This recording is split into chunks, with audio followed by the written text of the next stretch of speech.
He's the Marcus Jones of our radio station. That's who he is, because he does everything and does it well. It's me and Terp right now. We'll be joined momentarily by Andy Hart. We'll be with you until 7:30, at which point we throw it to Westwood One's coverage of Sunday Night Football.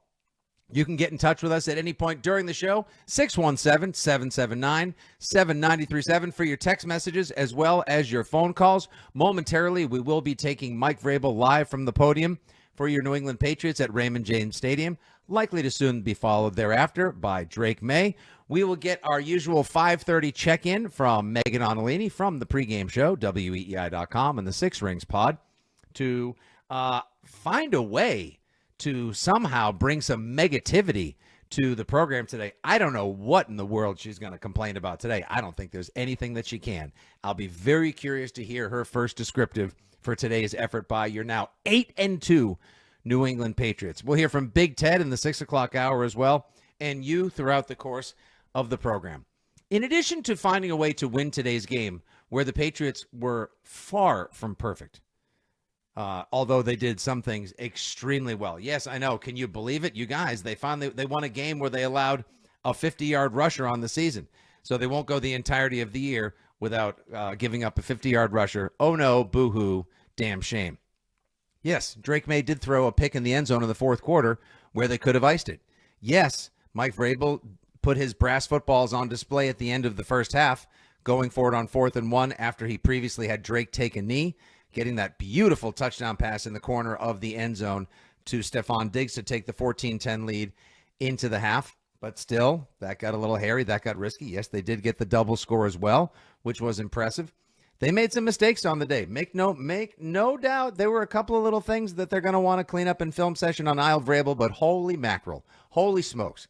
Again, I repeat, nobody is doing anything better in the NFL right now, than Drake May is throwing the deep ball. And on a Sunday where all the results were completely turned on their upside, I mean, I understand season 5, the finale of Stranger Things, is coming out soon.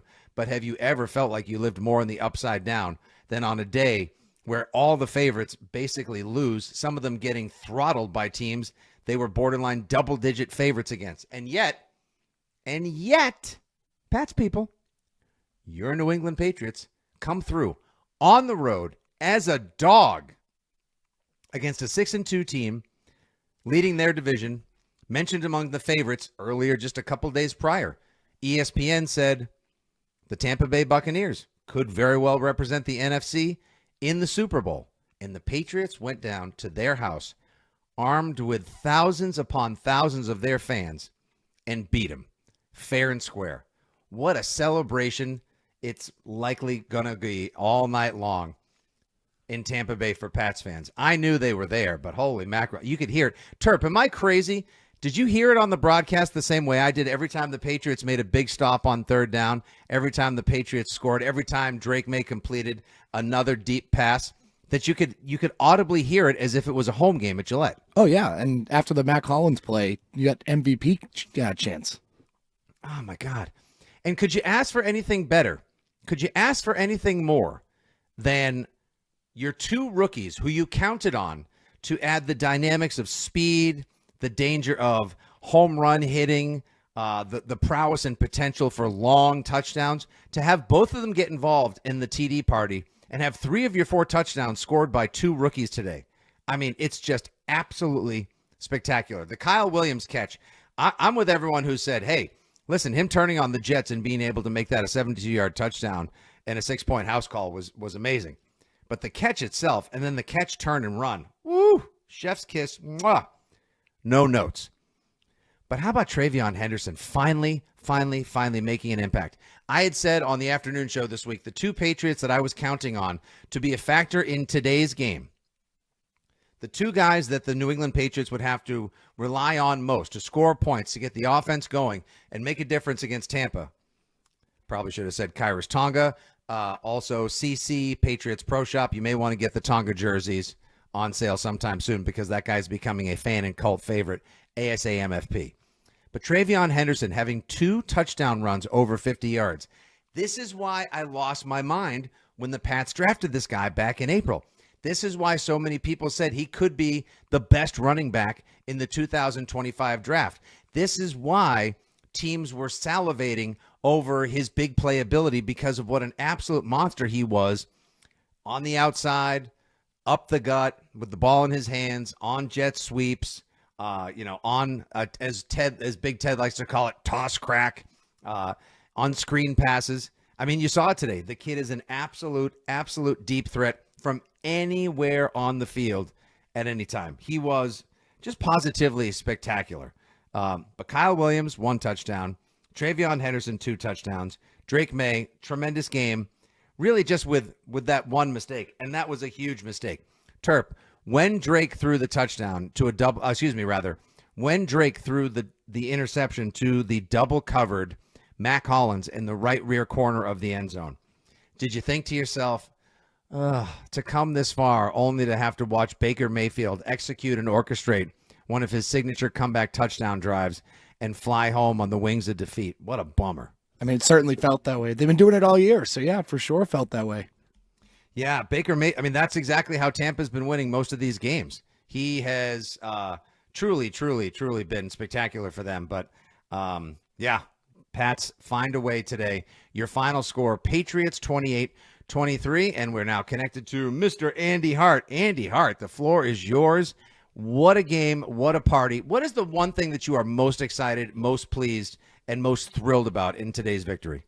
I would have to say that you're a Super Bowl contender, if I'm going to go big picture. I think this is the best win of the season. I think that was a big boy road win, better than a division win on the road. That's a Super Bowl contender, and I know the Bucs have some injuries and are certainly not at full strength, as Tony Romo and company pointed out many times, but to go on the road, and if I was going to take away one aspect of the game, it's obviously the breakout big play rookies.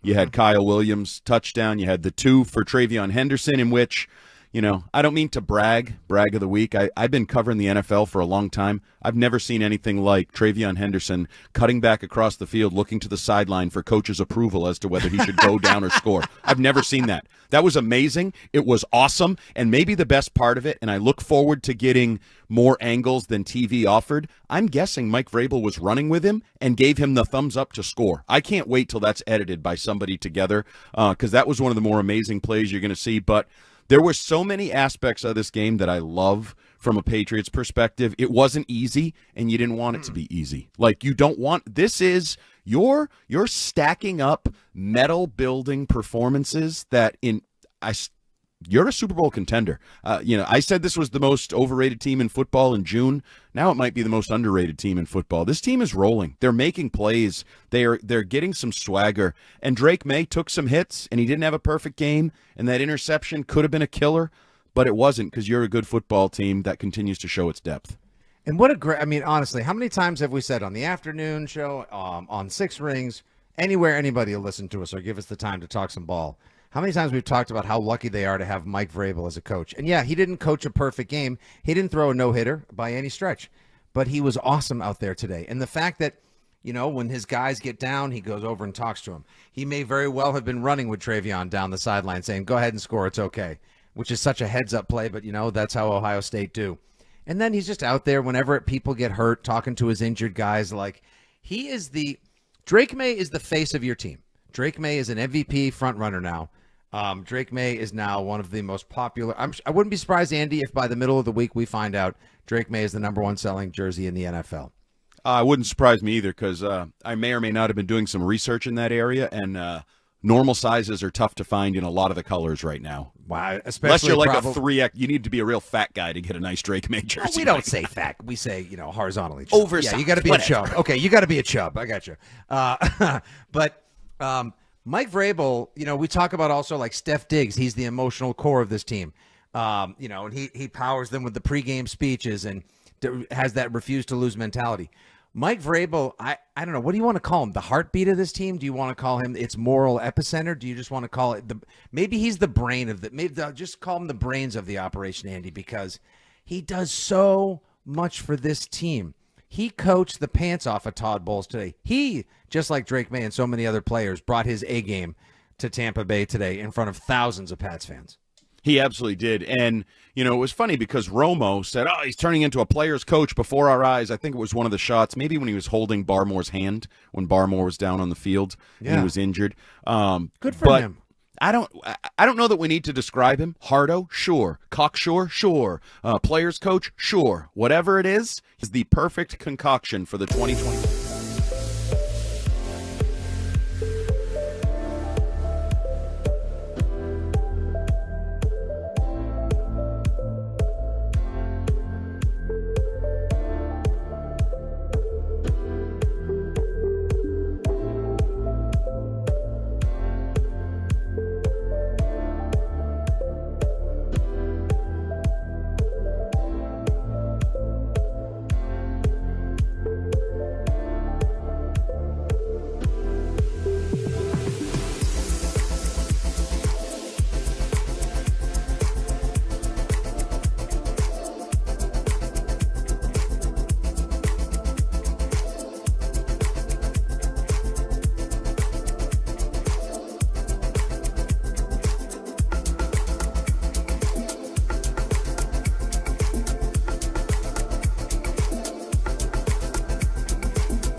nobody is talking out their backside when you say, yeah, they're a Super Bowl contender. Like, we can stop with the whole, like, oh, the Patriots a playoff team? Yeah.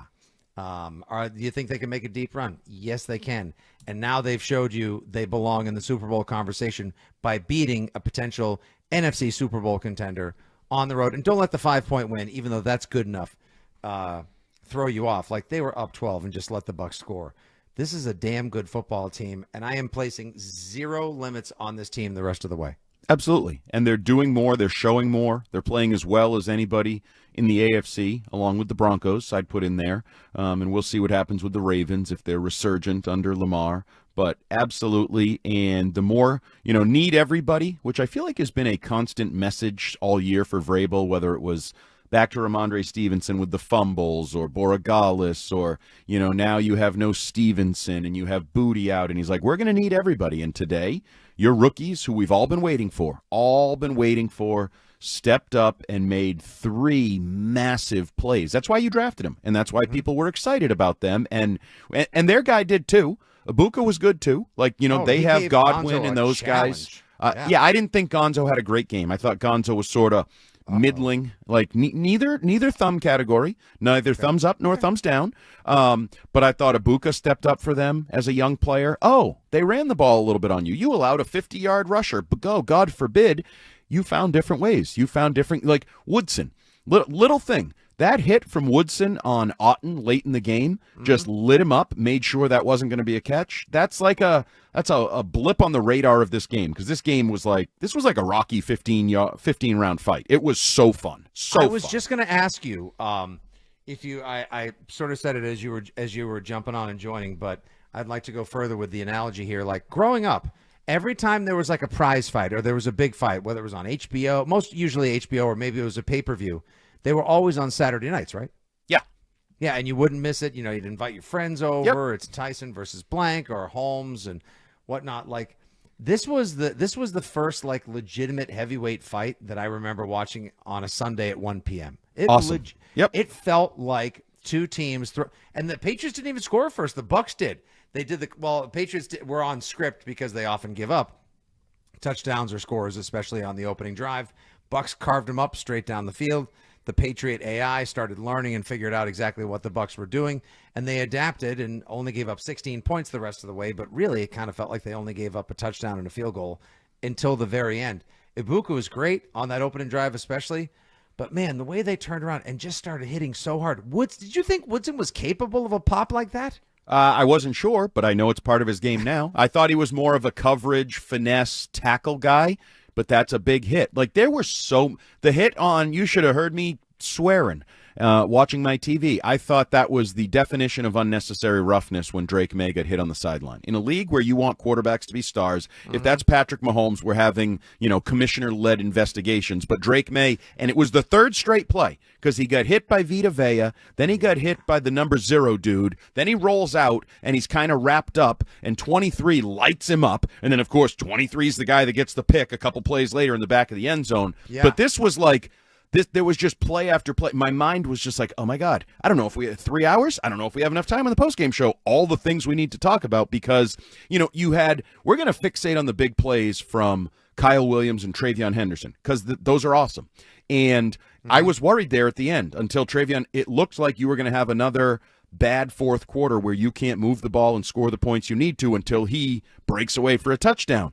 But beyond the rookies, you mix in, I thought Diggs and Hollins were awesome. So it was like you got the big plays from the rookies, but when you needed some plays, it was Diggs and Hollins, the old standby guys that were kind of getting their work. I thought it was a fascinating football game for the Patriots. I really did. Yeah, and look, if it was 21-16 and you don't get the touchdown from Travion, and let's say the Bucs make you punt, and with 1 minute and 2 seconds left, Baker executes Baker Mayfield time, goes down the field, and throws a touchdown with 7 seconds left to Cade Otton. And I can't believe they lost that blanking game.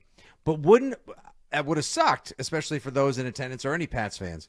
But wouldn't a lot of what you wanted to prove today have been accomplished if the Patriots lost like in the last second? Like they would have proved that they're a contender and they belong on the same damn field. Yeah, I think I said to you on Thursday, barring craziness, I didn't think there was going to be a bad loss here. You could lose, and it was like, okay, tough spot. You went on the road. That's a Super Bowl contender. They're 6-2. That's an MVP quarterback. You came up a little short. Yeah, I think you could have.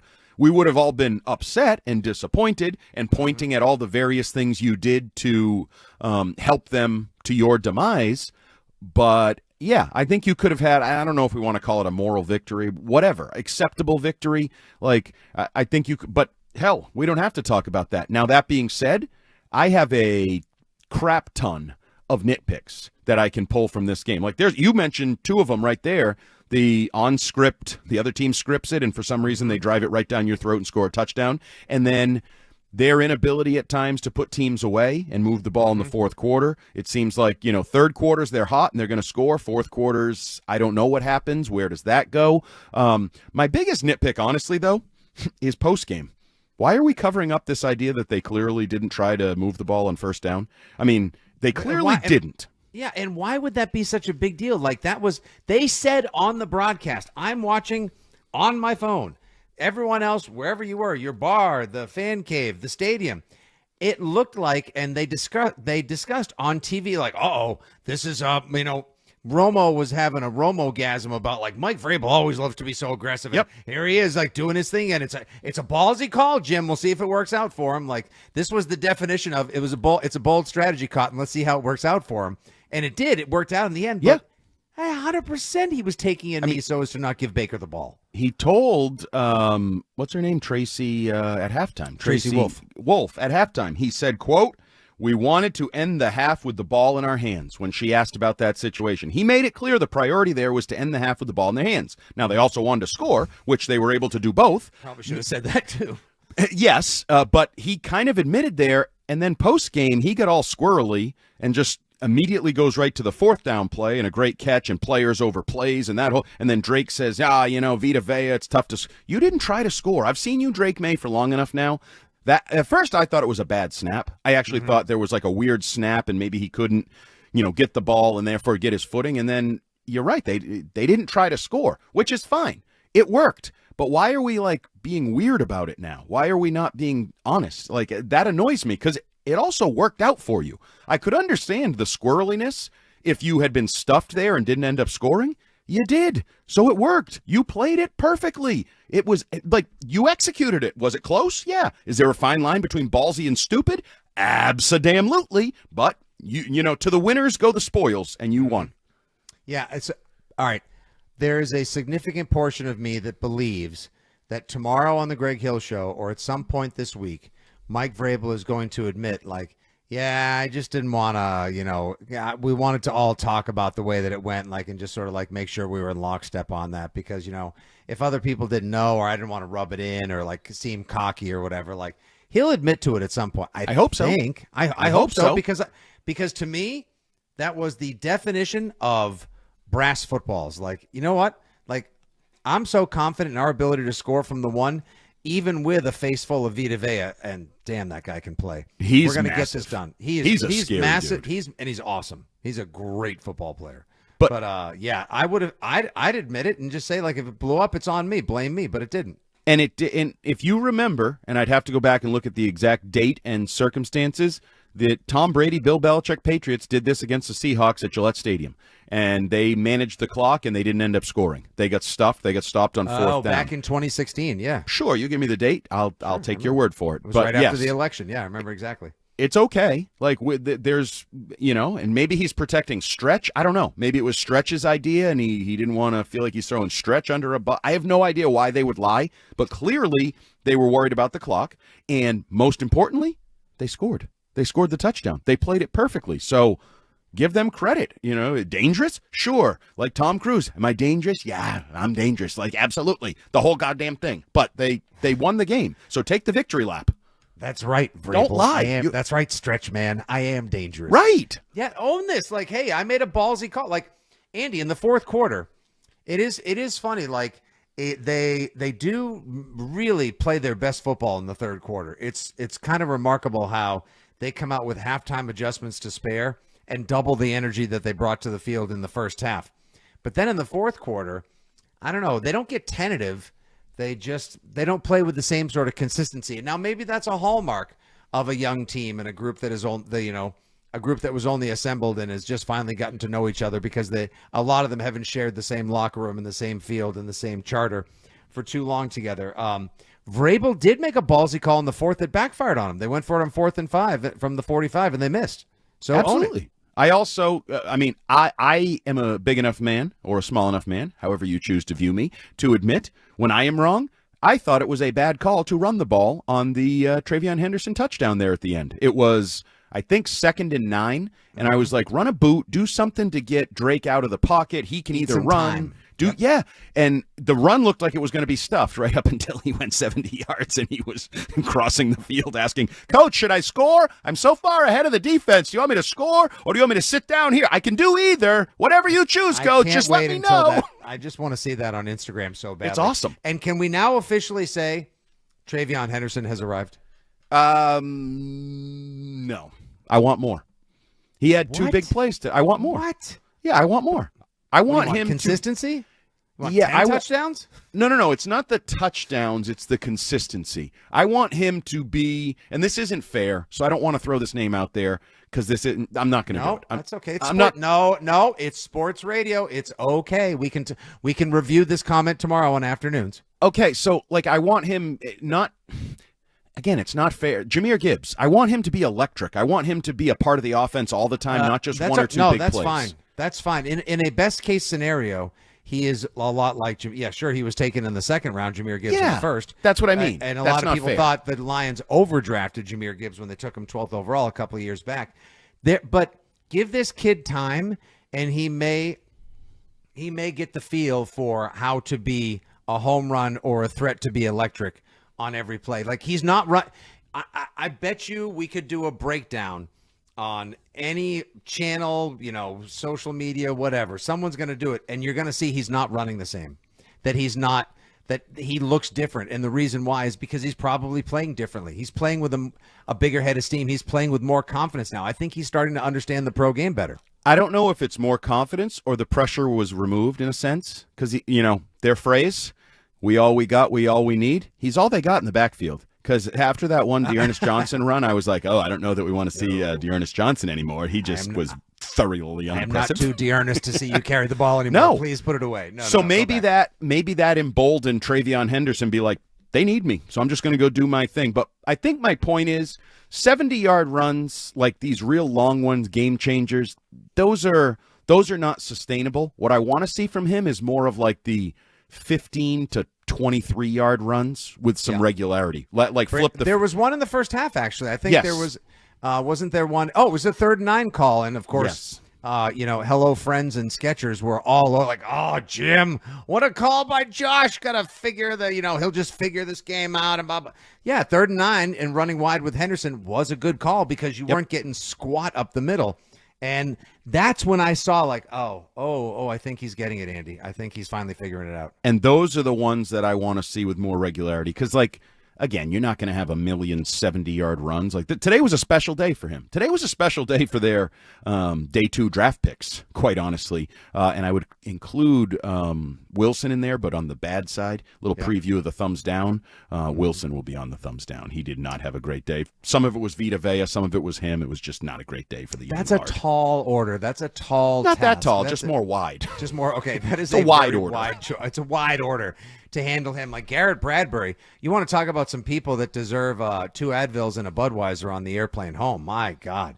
And to think that, maybe Thursday is lining up perfectly, and you don't want to sleep on the Jets because they played well today. They scored some points against the Browns. A house money game for them today, a house money rest of the season because everyone has written them off as winning 0 games the rest of the way. They could potentially be dangerous in what could be a trap night Thursday affair at Gillette Stadium.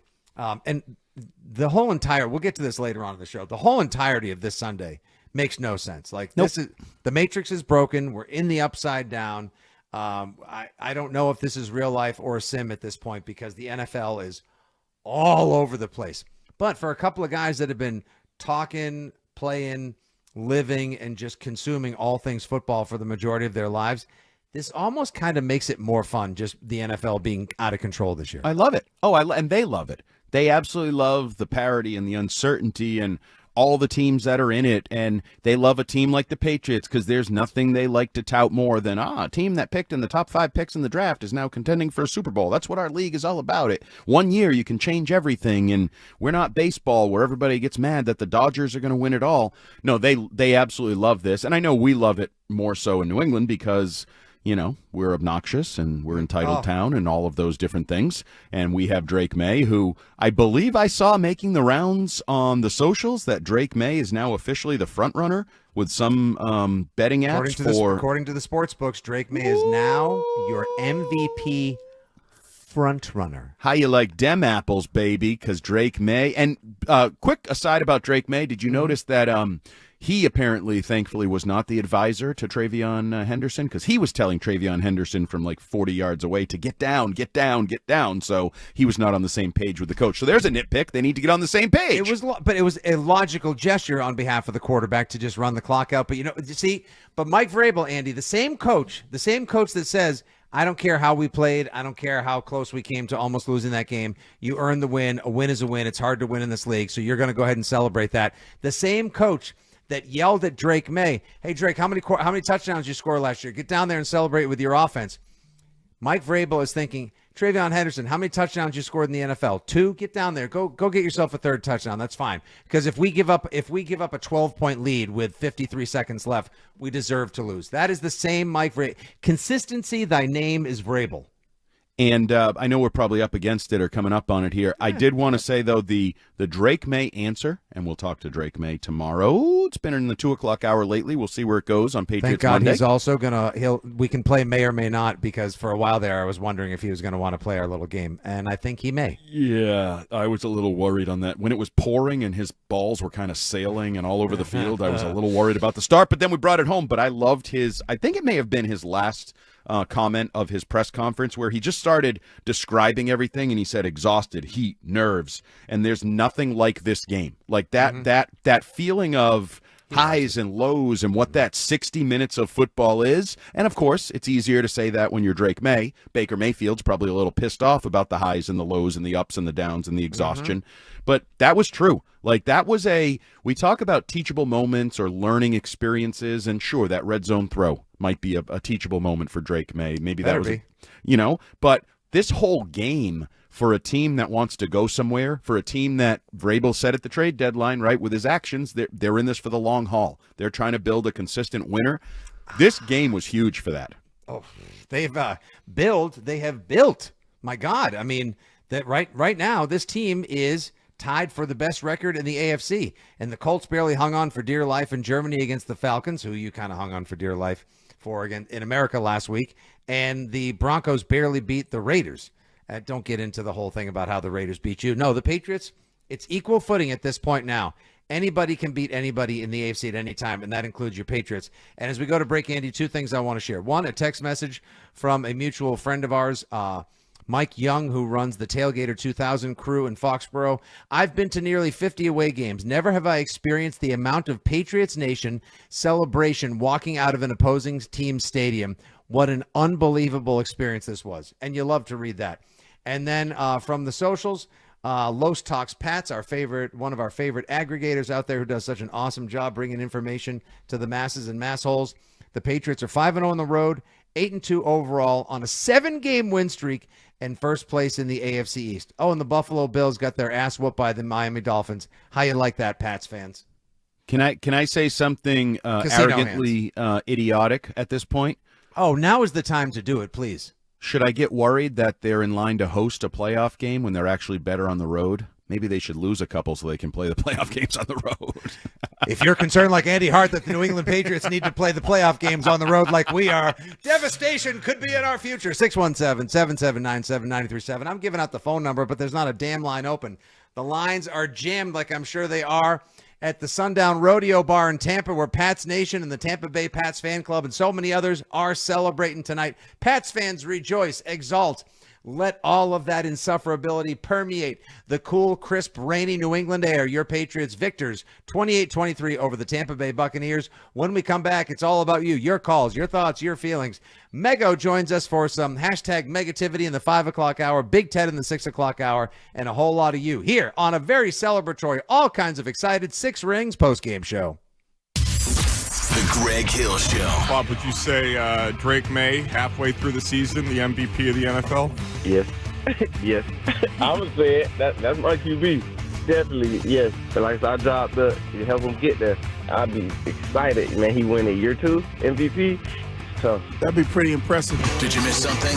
Listen to the podcast on the Odyssey app or at WEEI.com. The Greg Hill Show, morning 6 to 10 on New England Sports Original. WEEI.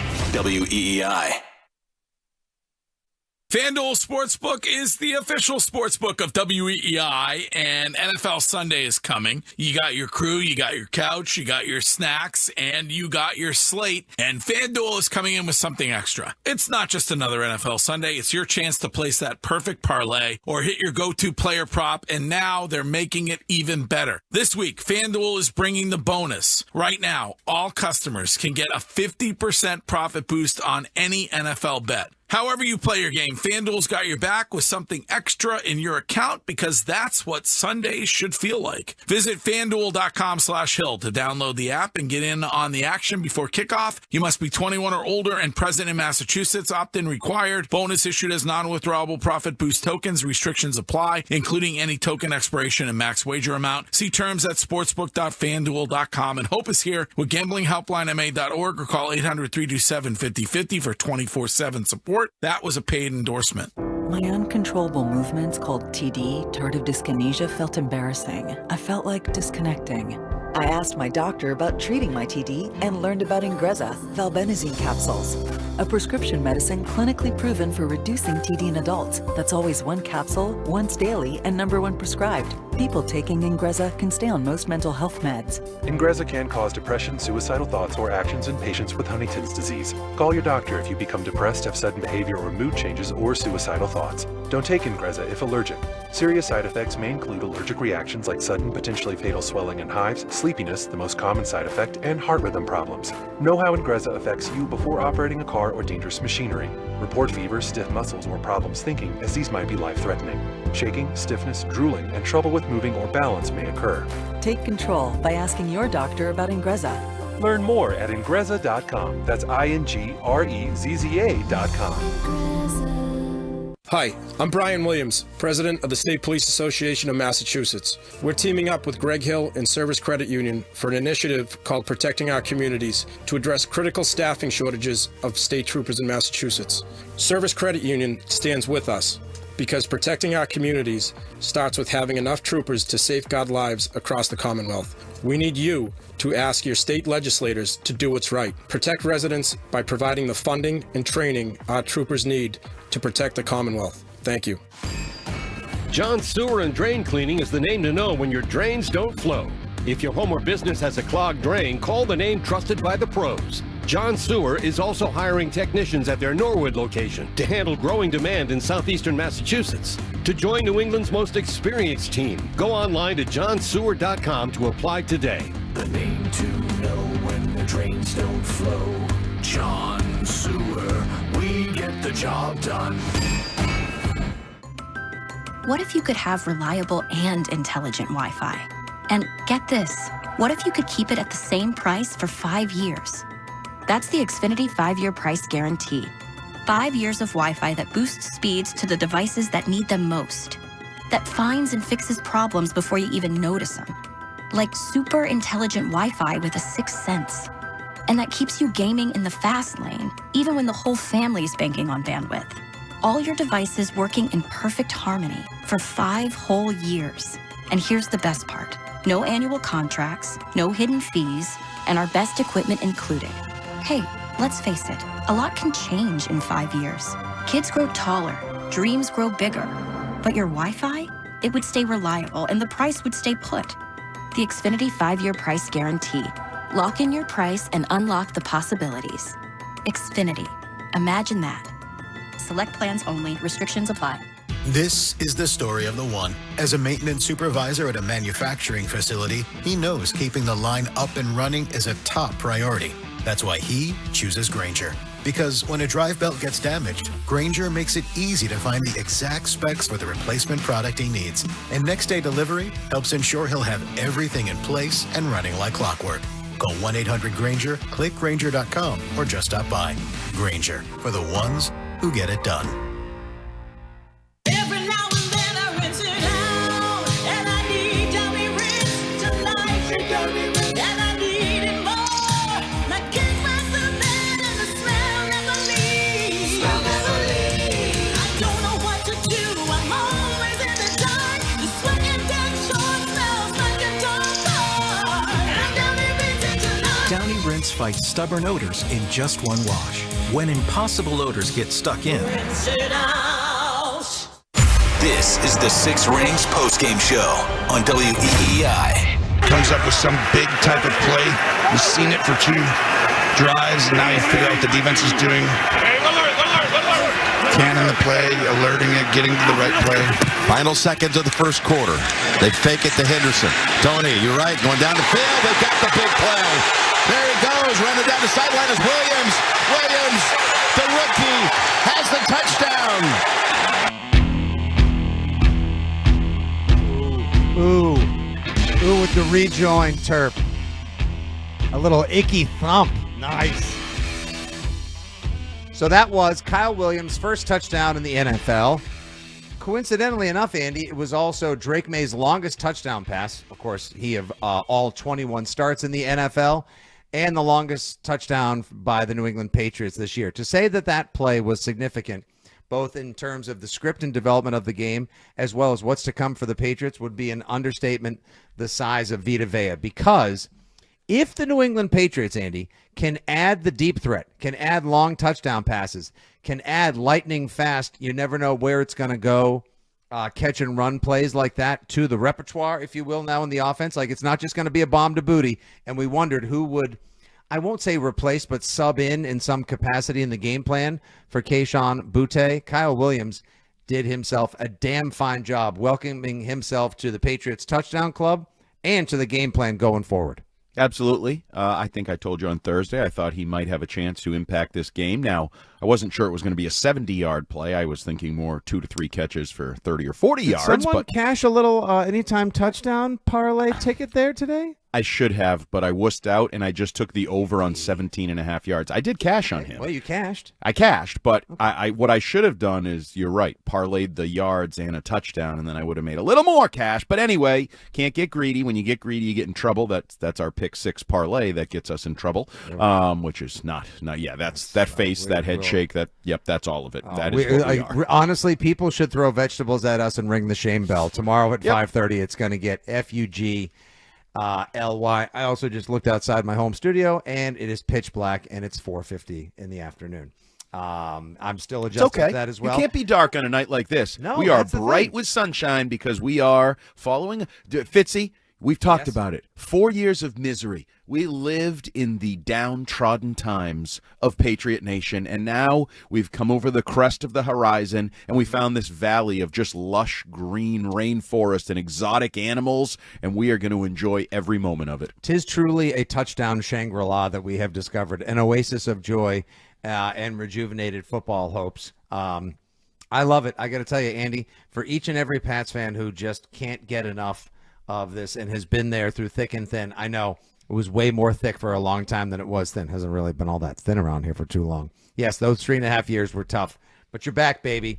And the stench of insufferability will now waft out like a storm cloud from New England all across football America.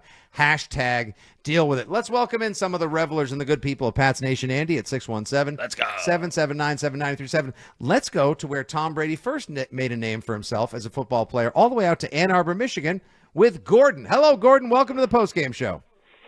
Yes, hello. Yes, hello. I'm How are sold. you, sir? I'm sold. Drake May is definitely a franchise quarterback. Today was the day you decided that, Gordon, right? Well, I was holding out. I was hedging my bets. I thought he was a good quarterback, could be a capable quarterback day to day, but now I think he's a franchise quarterback. And the Patriots are definitely for real, no doubt about it. Absolutely, Gordon. Okay. There's All right, there's something yes. else I decided. Tony Romo keeps saying things that I'm thinking before I say it, while I'm thinking it. It's like he's On predictive several AI, times today, right? He did it. Yeah. I know. Thanks. It's Thanks for the pretty call, amazing. Gordon. Gordon, thank you very much for the call, sir. Enjoy the rest of your football Sunday, sir.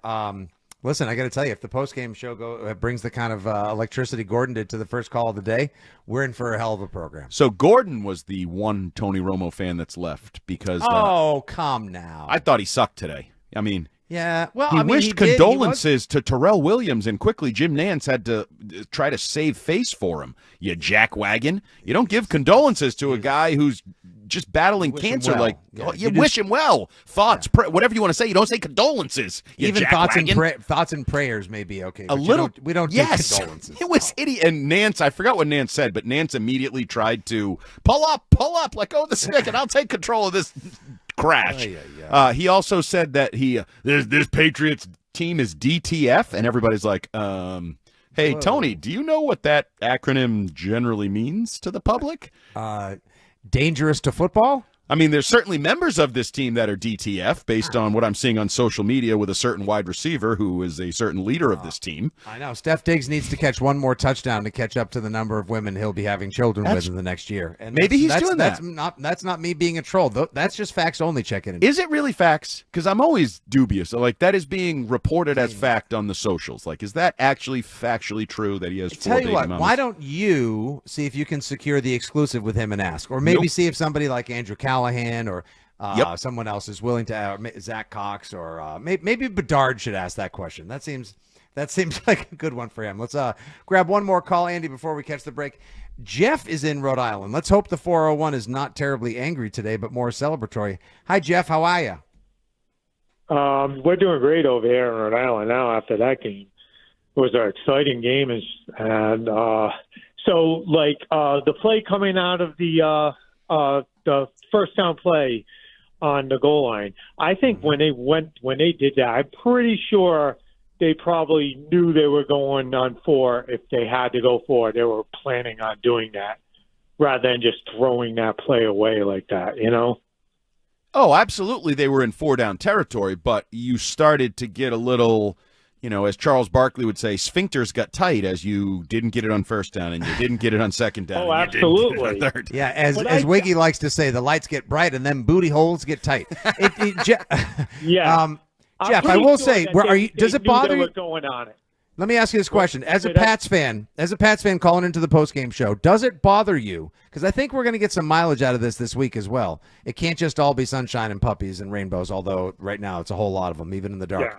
Does it bother you that Mike Vrabel was confident enough to say, if in fact this is true, I'll take a knee to prevent them from getting the ball and risk only being able to score from the 1 against the Tampa D with 3 downs? No, I don't think it does. I like aggressiveness. Or are you saying, on the other hand, he doesn't want to put it back into his defense's hands? Well, I don't think necessarily seal that. the game at that.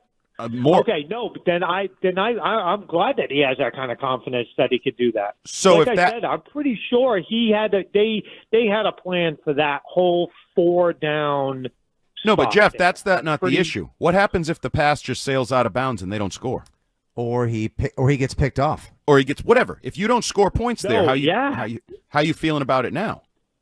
I got to say, I like the aggressiveness of it. Okay. I like it. Like All right. Now it's starting to like it less. But no, I feel like that's the effect we have on people, Jeff. Got me going the other way. Yep. All right. Thanks for the call, brother. Enjoy the rest of your football Sunday. Andy, I think this is good. Like, of course you like it. You like that? You like that? Yeah, you like it when they score. Yeah, you like it when it works. And you like it when they're able to come through. But if that sails through Diggs' hands, he only gets 1 foot in bounds. Might have to talk about the Indiana catch yesterday because that was maybe the greatest catch in the history of college football. But like if something happened, a pick, drop, whatever, then all of a sudden you're like, Vrabel, what are you doing? Cocksure brass ball. What are you for wasting it down? What the flip, blah, blah.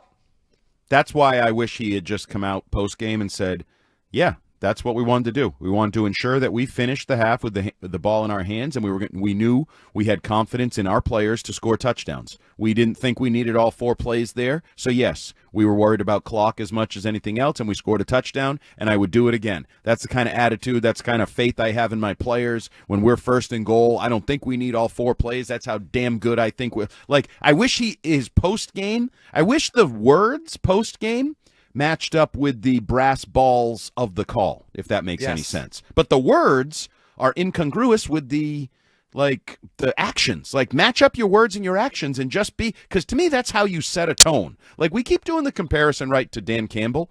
I think Dan Campbell, yeah, that's what we were doing. We were going to kill some clock, and I had confidence we'd score. Just come out and say you had confidence you would score, right? Like, don't pussyfoot through the post game when you're big balling it through the second quarter. That's one of my favorite words, and that's exactly what Mike Vrabel did. You big balled it, you brass balled it, you big boyed your way down there throughout the entire game, and then you did kind of pussyfoot through that answer a little bit, yeah, which a little is weird. a surprise. But you're right. I'll be interested to see where Vrabel goes tomorrow when he talks to the Greg Hill Show. I believe at 7 a.m., and then with the local media later in the day, how he handles it with a little time to sit on the plane, talk to Stretch, all get on the same page and say, how do we really want to talk about that situation at the end of the second quarter?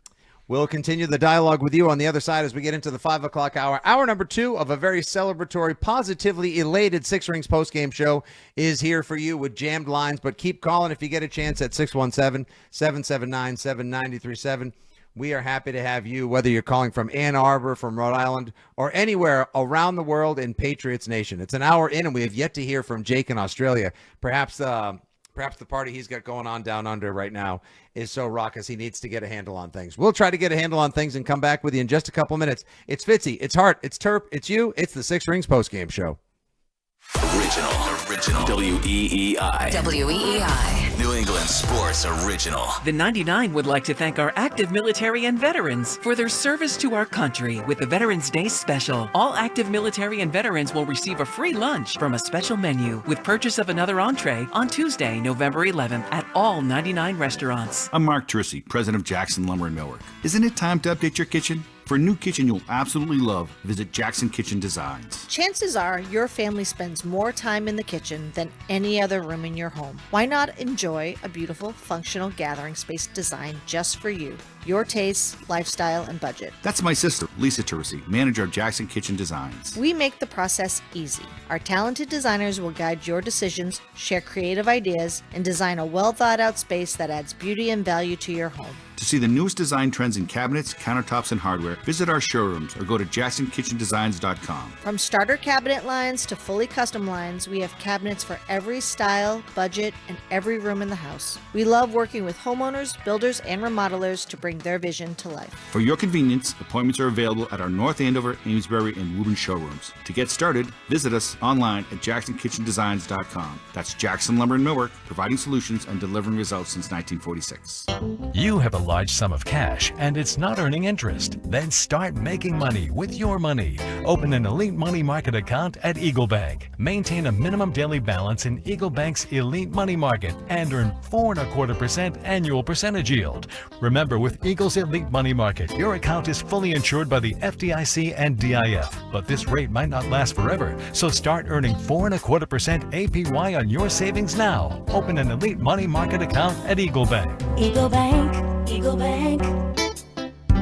Annual percentage yield is available as of 6/15/25. The Elite Money Market is available to newly deposited funds to Eagle Bank. Minimum balance to open the account is $20,000. For Eagle Bank transfers, a minimum of $20,000 if new money is required. APY is variable and subject to change without notice. If the account balance drops below $20,000, the interest rate and APY revert to 0%. Fees may reduce the earnings on this account. Offer may be withdrawn at any time. Eagle Bank, member FDIC, member DIF. Does this sound like you, where every step or reach is a reminder of what hurts? A reminder of what you're not able to do because of pain? Oh, do I have good news for you? Because relief is closer than you think, and it doesn't have to come from a scalpel. What if it could come from you? What if it could take place right here in their Boston clinics in Weymouth and Lowell? At QC Kinetics, they tap into your body's own regenerative power using natural healing factors that help restore and repair damaged tissue, reduce inflammation, and relieve pain at its source. And this Veterans Day, QC Kinetics is giving back to our heroes. Veterans will get $500 off their treatment, and for every non-veteran who starts care, QC Kinetics will donate $500 to the Wounded Warrior Project. So call QC Kinetics today, 617-644-PAIN. That's 617-644-PAIN. Lowe's knows pros want more. Join My Lowe's Pro Rewards for free to get $20 off your first qualifying purchase of $100 or more just for signing up. Plus, enjoy free standard shipping and more ways to save on your next job. Lowe's, we help, you save. Offer valid for new members only. Not valid with any other discount. Free standard shipping not available in Alaska and Hawaii. Exclusions and more terms apply. Loyalty program subject to terms and conditions. Visit Lowe's.com/pro loyalty for details. Subject to change. Doug. Here we have the Limu Emu in its natural habitat, helping people customize their car insurance and save hundreds with Liberty Mutual. Fascinating. It's accompanied by his natural ally, Doug. Limu, is that guy with the binoculars watching us? Cut the camera. They see us. Only pay for what you need at libertymutual.com. Liberty, liberty, liberty, liberty. Savings vary. Underwritten by Liberty Mutual Insurance Company and affiliates. Excludes Massachusetts. It's a great time to save at Shaw's and Star Market. Today through Thursday, pick up red, black, or autumn crisp green seedless grapes for just $1.77 a pound when you use a digital coupon. Limit 2 bags. When you shop with the Shaw's app, you get amazing deals and earn points on every purchase. Short on time? Order free curbside pickup or get delivery. Don't miss this great time to save on seedless grapes and enjoy new lower prices aisle after aisle. Shaw's and Star Market, perfecting the art of fresh. You found the love of your life. Now it's time for the diamond. Remember, you can't buy a better quality diamond at a lower price anywhere in New England. That's Springer's Diamond Guarantee. Book your personal appointment online right now at springersjewelers.com. Broadcasting from the WEEI studios. Powered by Verizon. 93.7 WEEI FM and HD1, Lawrence, Boston. An Odyssey sports station. The Six Rings postgame show is presented by McFarland Energy, the region's most dependable provider of home heating oil delivery, as well as expert HVAC services at McFarlandEnergy.com, and by New England Recovery Center of Westboro on WEEI. Time now for the Six Rings postgame show, breaking down everything Patriots. Now, here's Fitzy and Hart on WEEI. There were a lot of MVP chants for you out here in Tampa Bay. Did you hear them? And they're chanting MVP. Yeah, they're for Baker. Baker played his butt off. Big fan of Baker's game, and they're a good football team. But, we travel well. That's the Patriots. That's us. That was Drake May on field with CBS's Tracy Wolf. Tracy Wolfson? Tracy Wolfson, yes, not Tracy Wolf. Colleen Wolf works for NFL Network, Andy, and I would like to also right? Yes, I would like to point out the lone wolf. That's exactly what Dan Ball texted me before the game today. He said the lone wolf has been right before. Will she be again? Colleen Wolf works for NFL Media. She picked the Patriots, one of 10 quote experts to pick them back before they went to Buffalo and defeated the Buffalo Bills on Sunday Night Football. Then again this week, 10 experts at NFL.com make their pick in Buccaneers versus Patriots. One person was bold enough to pick the Patriots to win outright, 24-21. That was Colleen Wolf, who now officially will be added to the list of people that will not buy a drink and can always have one on my tab whenever in person. Welcome to hour number 2 of the Six Rings postgame show, live on WEEI, WEEI.com, and of course, the Odyssey app and our fabulous network of affiliates. If you missed anything from the first hour, you can use the Odyssey app to rewind and listen at your leisure, or of course, subscribe to the Six Rings podcast. Love to have you at 617-779-7937 at any time, should you be able to grab an open line. Let's go back there real quick, Andy, before we get into some of our other thoughts on the game. There he is. Tie your kangaroo down, boy, and get a Vegemite sandwich. Jake from Australia is on the line. My guy, you, my friend, get priority boarding whenever you call the Six Ring postgame show. How you feeling, Jake? I'm not going to lie, the end of the game had me on the edge of the seat a little bit, but we got there, and it was great. It was amazing. Oh, I had to beat myself there. Whew. So what do you think, Jake? What do you think about the fact you, as Patriots fan, representing the nation halfway around the world, calling from the future, that is Monday. It's going to be a very lovely Monday, even though up here in New England right now it's dark and rainy. What do you think about the fact that everyone is now currently saying the Patriots aren't just back, they are legitimate Super Bowl contenders? This was the game that was going to decide that, and I'm scared now because I'm going to have a 15 heart tattoo somewhere. You damn right. So someone better hit me up with someone who can design something for me, because I thought I was going to get out of it, but now I'm stuck. We're going the distance, I reckon. We're going to go. Yeah, your Patriots, Jake, beat the Buffalo Bills, one of the AFC's top contenders, on the road a few weeks ago. They just went on the road, traveling with all their fans down to Tampa to beat one of the contenders in the NFC as well. Make no mistake, this was the day where Robert Kraft and Jonathan Kraft had to decide which architects they were going to call, just in case they needed to start demolitioning part of the end zone to make room for a seventh banner. I kid you not. How do you like that? How you like that? That sounds delicious, like just perfect. There's so many words I want to use, but I'm not allowed to because I'll get kicked off air. Yep. But it's, freaking awesome. All right. Oh, I'd love to hear it. Jake, thanks for making my day. Thanks for calling in. Thanks for watching. Thanks for being a great fan. We'll talk to you next time. Well, maybe not next Thursday. Maybe next Thursday night. If not, maybe in 2 weeks. But enjoy yourself, man. See you, Jake. I'll make the call. All right, mate. Let's go, Pats.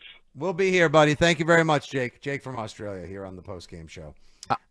Andy, go ahead, please. I was just going to say, I know it's Ted sort of beat us over the head with its two different sports and the difference between the trade deadline in the NFL and the trade deadline in baseball. But if you were one that in any way wanted to look for a recent past Red Sox type reaction to the trade deadline, that Mike Vrabel and company did nothing, they didn't add talent, what does that mean? Oh, he doesn't really think the team is all that good. Well, the game after the trade deadline, they went out there and they kicked ass. They took names and they got their best win of the year on the road in Tampa Bay. Meanwhile, I will say that the Colts, a team that went all in at the trade deadline, didn't exactly look awesome across the pond in that poorly lit football stadium over there in Europe. So they trade 2 first-round picks, and Daniel Jones suddenly looks like, well, Daniel Jones. Now they get the win because Jonathan Taylor might as well just give him Offensive Player of the Year right now. Jonathan Taylor, maybe the MVP. He might be your closest competition, Drake May. But, I don't think this could have worked out any better. For real, Andy. No, for real. Absolutely. I think he's right now it is clearly, to me, a two-man race between Jonathan Taylor and Drake May. And I just want to point out real quick, a contemporary note. As we mentioned earlier, like, what the hell happened at 1 o'clock? The NFL lost its damn mind. The order is being restored in the 4 o'clock window. The Seahawks are up 35-0 over the Cardinals in the middle of the second quarter. Rams are up at the start of the second quarter, 21-0 over the 49ers. And the Lions are up 14-3 over the Commanders, driving to score a third touchdown. So there's a bit more of blowout chalk in the 4 o'clock window. But at 1 o'clock, I mean, the NFL went crazy. Did you even see Miami keeping pace with, let alone outright drubbing the Buffalo Bills, now creating a game and a half of separation, plus the advantage the Patriots have of having won in Buffalo earlier this season? No, I did not. And if you were seeing some of the highlights, we may fixate on Drake May throwing a red zone goal line end zone interception. Well, Josh Allen did the same thing. Josh Allen's not playing great football for the Buffalo Bills right now. So if you're worried about the Bills getting hot, and I know CBS during the game had that cute little, they love their graphics / CGI animation, and they had Drake May climbing the mountain, but at the top of the mountain waiting for him is Patrick Mahomes and Josh Allen. Well, I don't know about that. Maybe you should put Drake May on top of the mountain and him sort of kicking down and kicking Josh Allen as he's trying to get back in the race, because Drake May is the leader right now, in my opinion. I don't know how you can't say Drake May's the MVP, and I don't know how you can't say that Mike Vrabel's the coach of the year right now. Those are both facts to me. How would you like to hear from some fans fresh out of the stadium from Raymond James, currently getting the party going? My guy, Johnny Mack, is down in Tampa, line 4 Terp. Johnny Mack, what's up? What's up, Fitz? Andy, how you doing? It was awesome. The fans, I have to admit, the Tampa fans were great. They were very gracious in their loss. But every time Baker Mayfield made a play, they kept yelling MVP until the end of the game. And we were yelling it. Yeah, because, one, they got to respond back to you. And don't forget, Johnny Mac, that, Tampa sort of feels like beholden to Pats Nation, dare I say a little bit, Andy. Like, thanks for loaning us your GOAT and your Gronk. You brought relevance in a Super Bowl down here, so we appreciate you. Well, I had a line, in case anybody gave me a hard time. I was with my son and his girlfriend. I said to the people sitting next to me, look, we gave you Tom Brady for 2 years. You won a championship. You never would have won it. So I was expecting a beer or something. I didn't get anything yet because I'm here for 2 more days. But that was my line, my out. And the people sitting next to me were awesome. They were young people from this area, and they were great. So it was you should have seen every time the Pats did something. You could probably hear it on TV. It was amazing how many fans. We were in the parking lot, and everybody around us, everybody was, believe it or not, Pats fans. And they cooked some food. They had extra food. They were like, hey, you guys aren't hungry? We had food, but they brought us over hot burgers and hot dogs. The only thing they was trying to get was that free beer from a Bucks fan. That's never easy. Johnny, thank you for calling in, buddy. I'm so glad you made it down there today. Enjoy the rest of the time. This was a big one. This was huge. This was huge. This was a real big one, Johnny. They belong, man. I'm glad you made the trip. Have a great time, buddy. See, Andy, this is so great. And I did hear, maybe, I'm not sure if you had any family, friends, followers that made the trip down there, but travel was a big old pain in the ass down there. Unless you left early Friday morning before all of the flight delays and before all of the different cancellations kicked in with the government shutdown and the FAA issues, unless you left early Friday morning, people were waiting half a day to catch connecting flights and make their way down to Tampa. And that's usually like an easy 2.5 hours from Logan down to Tampa. So people that were supposed to get in Friday night got in Saturday morning, Saturday night. Some people that were getting in late Saturday got in Sunday. But the takeover was complete. And like we mentioned in the first hour, you could audibly hear loud cheers. And Drake was right. Like Tracy Wolfson was right. There were audible cheers of MVP, both for Baker and for Drake May on the TV. Actually, I think those were for Tez Johnson. He still believes those are his MVP chants when they're at that stadium. So you never know. Could be for anybody, but still caught a touchdown though. I mean, I'll still say Ted nice Johnson catch. over Tez Johnson, but that was a nice catch. It was a very nice catch. And Drake continues to do a really nice job. I don't know why I'm surprised anymore. Answering those types of questions. You know, Tracy Wolfson throws out did you happen to see that the Bills lost to the Dolphins? He's like, we're just worried about the Jets. Did you hear MVP chants? Oh, that's because Pats Nation is great and they travel and we're spoiled. Like, he continues to answer all those questions with the maturity beyond his years, I would say. Yeah. One more call, Andy, before we catch up with a little trending sports update from our guy Terp. Megativity coming in within the next 20 minutes or so. Can't be. There can't be any megativity today. I know. That's why. It's like part of the fun is always waiting for whatever the first word out of her mouth is, because she flies in with the descriptive du jour. What's that? Well, thank you for asking, Rich Keefe. That would be the first word that comes to her mind to describe today's game. Mine would be, you know what? Let's go. Let's keep up with last week's exercise. In a little bit, we'll write ours down, the first word we would use to describe today's game, as we welcome one of our favorite callers to WEEI and the postgame show, Danny in Cranston. Dan, are you a believer now, sir? Nope. Danny? He died on hold. Oh, no. I wasn't ready for a eulogy for Danny. Sad. Well, luckily we have one other caller in Cranston, Rhode Island. We got Big Ralph. Ralphie, are you a believer now? No one's there. No one's home there either. What the hell's what going happened on in Cranston? Well, we do have, I can tell you, there are thunderstorms and some severe weather passing through, so there is always the possibility that there's some technology issues, phone line issues, electricity issues making their way through, because it is raining cats and dogs and lighting up the sky, and it's a little stormy right now. All right, here we go. Dave is in Auburn. Let's try it one more time for a call before the break. Dave, don't tell me you're having tech issues. Hey, guys. Hey.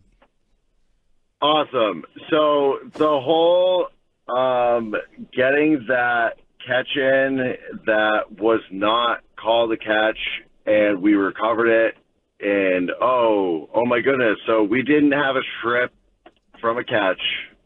Why didn't you throw the challenge flag?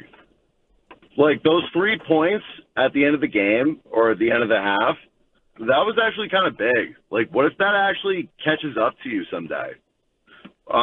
So he caught the ball. He turned. Our defender slapped the ball out of his hand. I don't know if you saw that. Okay. But, I did not think it was a catch. I thought it was an incomplete pass. I thought that was a catch. He caught it. He turned. He moved. Did you not see the slow motion? Even Romo was like, yeah, he caught that.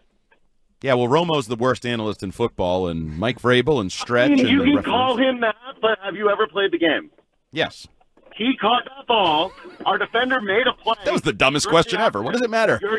You're just going to say he didn't catch that ball. He caught that ball, and he turned up the field. All right, well, Mike Vrabel and Stretch happen to agree with me. Otherwise, I think they would have gone with your opinion. You think they would have called a timeout? Like, what's your timeout worth? No, at I that think. point, like, let's just step back and look at it. How about that? So why do you think they didn't? Don't even throw like the challenge flag. Why do you think they didn't? Actually, just call a timeout and look. Why do you think they didn't? They're I don't know, willing to give up 3 points.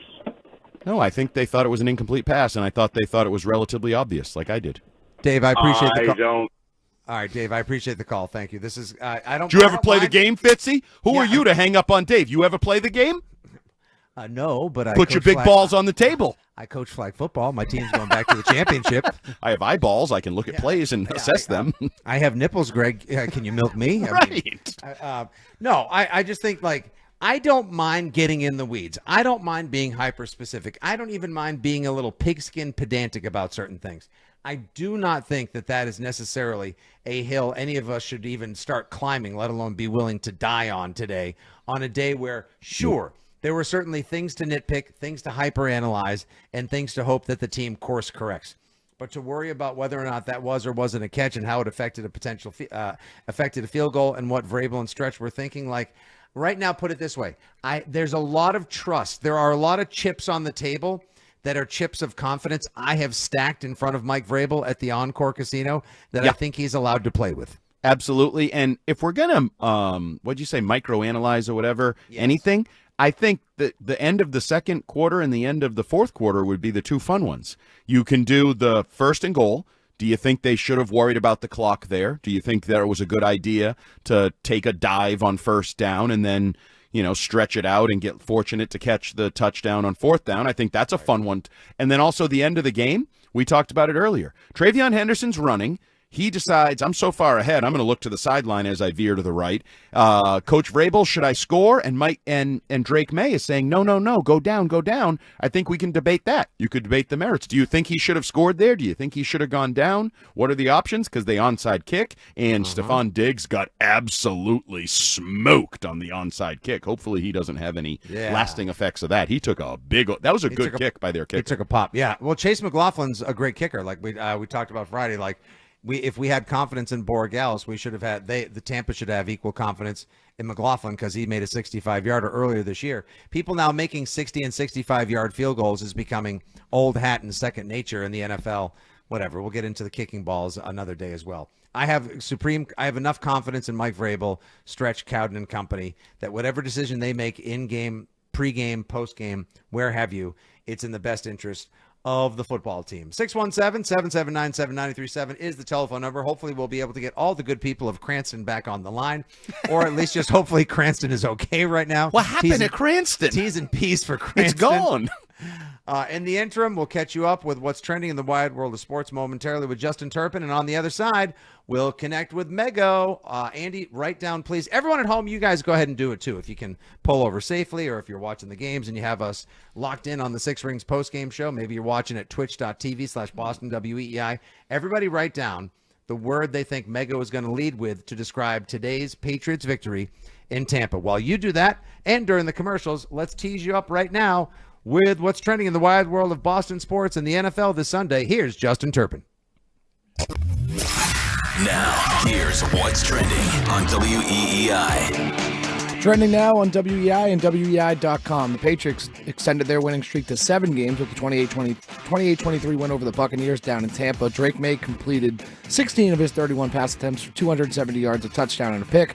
Kids came to play with Travion Henderson rushing for 147 yards and 2 touchdowns. He became the first player in team history to record 140 rushing yards and two rushing touchdowns while averaging at least 10 yards per carry in a single game. He also joined Lawrence Maroney as the only Patriot since 1978 to record multiple 50-plus yard runs in a single game. Kyle Williams had his first career touchdown, a 72-yarder that marked the longest touchdown pass of Drake May's career. Mac Hollins recorded his second career 100-yard receiving game, finishing with 106 on 6 receptions. It's now a short week for the Patriots as they host the Jets on Thursday night. Elsewhere in the NFL, the Colts improved to 8-2 with a 35-31 overtime win over the Falcons in Germany. Jonathan Taylor rushed for 244 yards and 3 touchdowns in that one. The Dolphins beat the Bills 30-13 in Miami, giving the Patriots a game-and-a-half lead in the AFC East. The Ravens won their third straight game with a 27-19 win over the Vikings. The Jets earned their second win of the season with a 27-20 victory over the Browns, and the Texans outscored the Jaguars 26-0 in the fourth quarter to erase a 29-10 deficit. The Celtics taking on the Orlando Magic, and that game tips off in about 30 minutes. The Bruins have won 6 of their last 7. After yesterday's 5-3 win in Toronto, they'll face the Maple Leafs again on Tuesday night, this time at TD Garden. I'm Justin Turpin. That's what's trending now on WEEI and WEEI.com.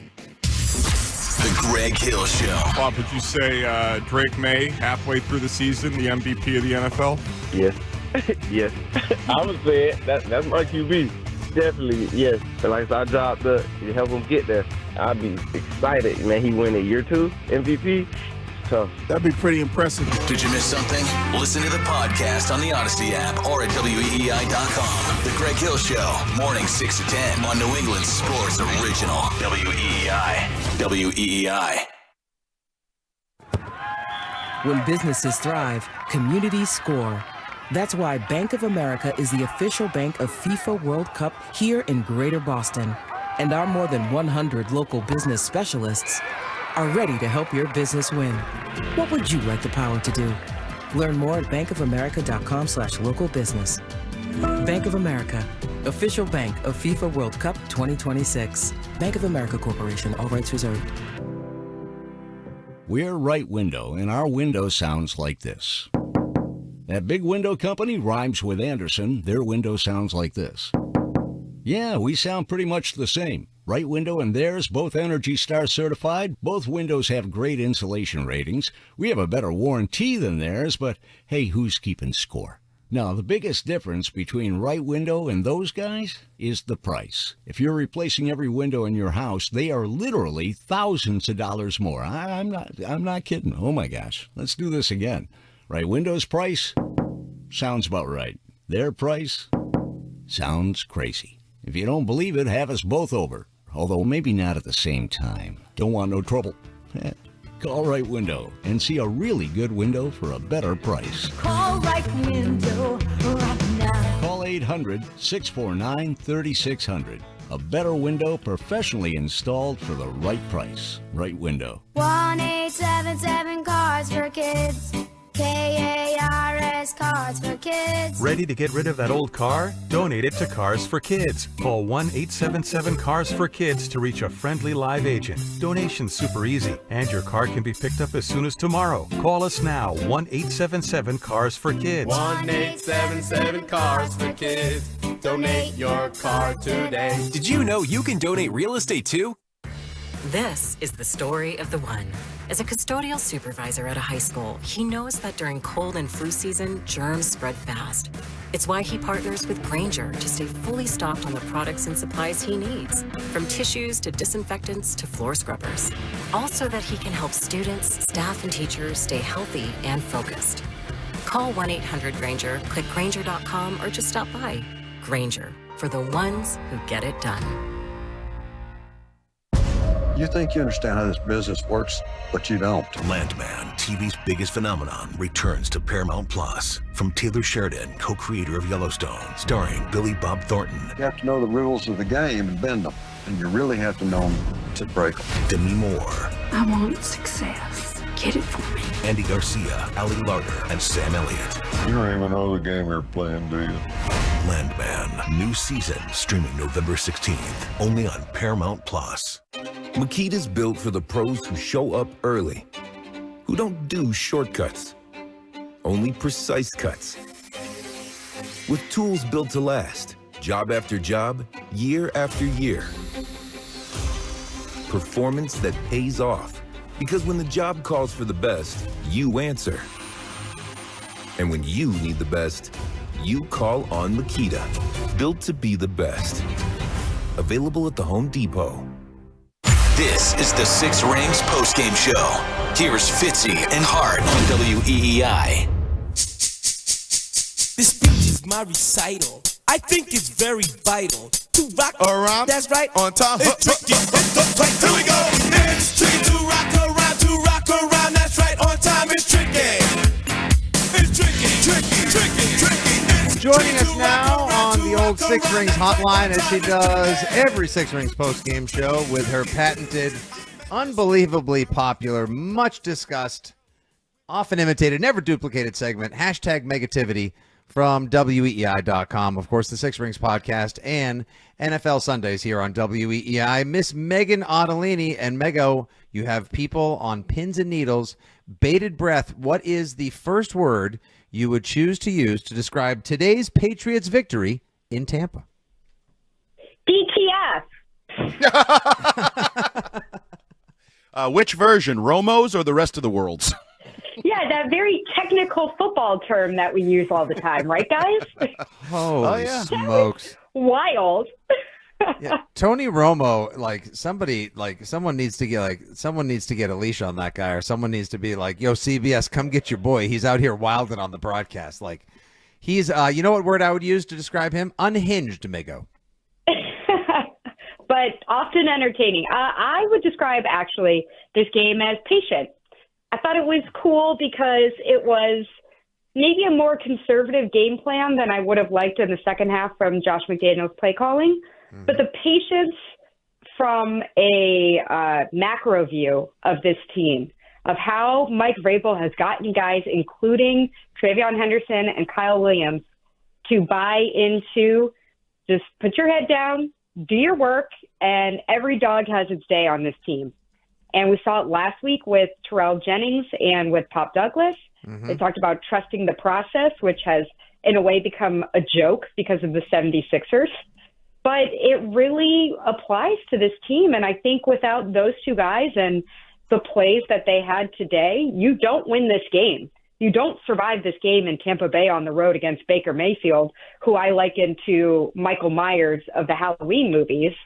You just don't. And so I think the patience has really paid off on a smaller level in this particular game, but in a bigger way with the way that this team functions week to week.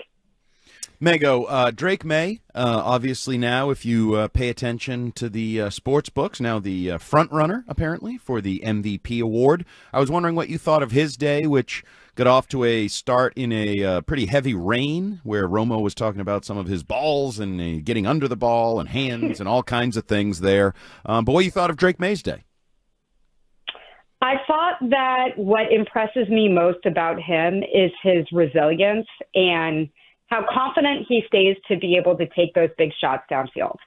He got beat up a little bit, especially in the second half, not taking the sacks statistically that he took the last two games, but seeing so much pressure in the second half. And so I was impressed with him in that way. I'm curious, I have a question for you guys, because this is something I've been mulling over for the last 2 weeks. So I believe I'm flattered. I know. Well, this is a conversation show, isn't it? Yes, it is. Yeah. Converse on. Okay.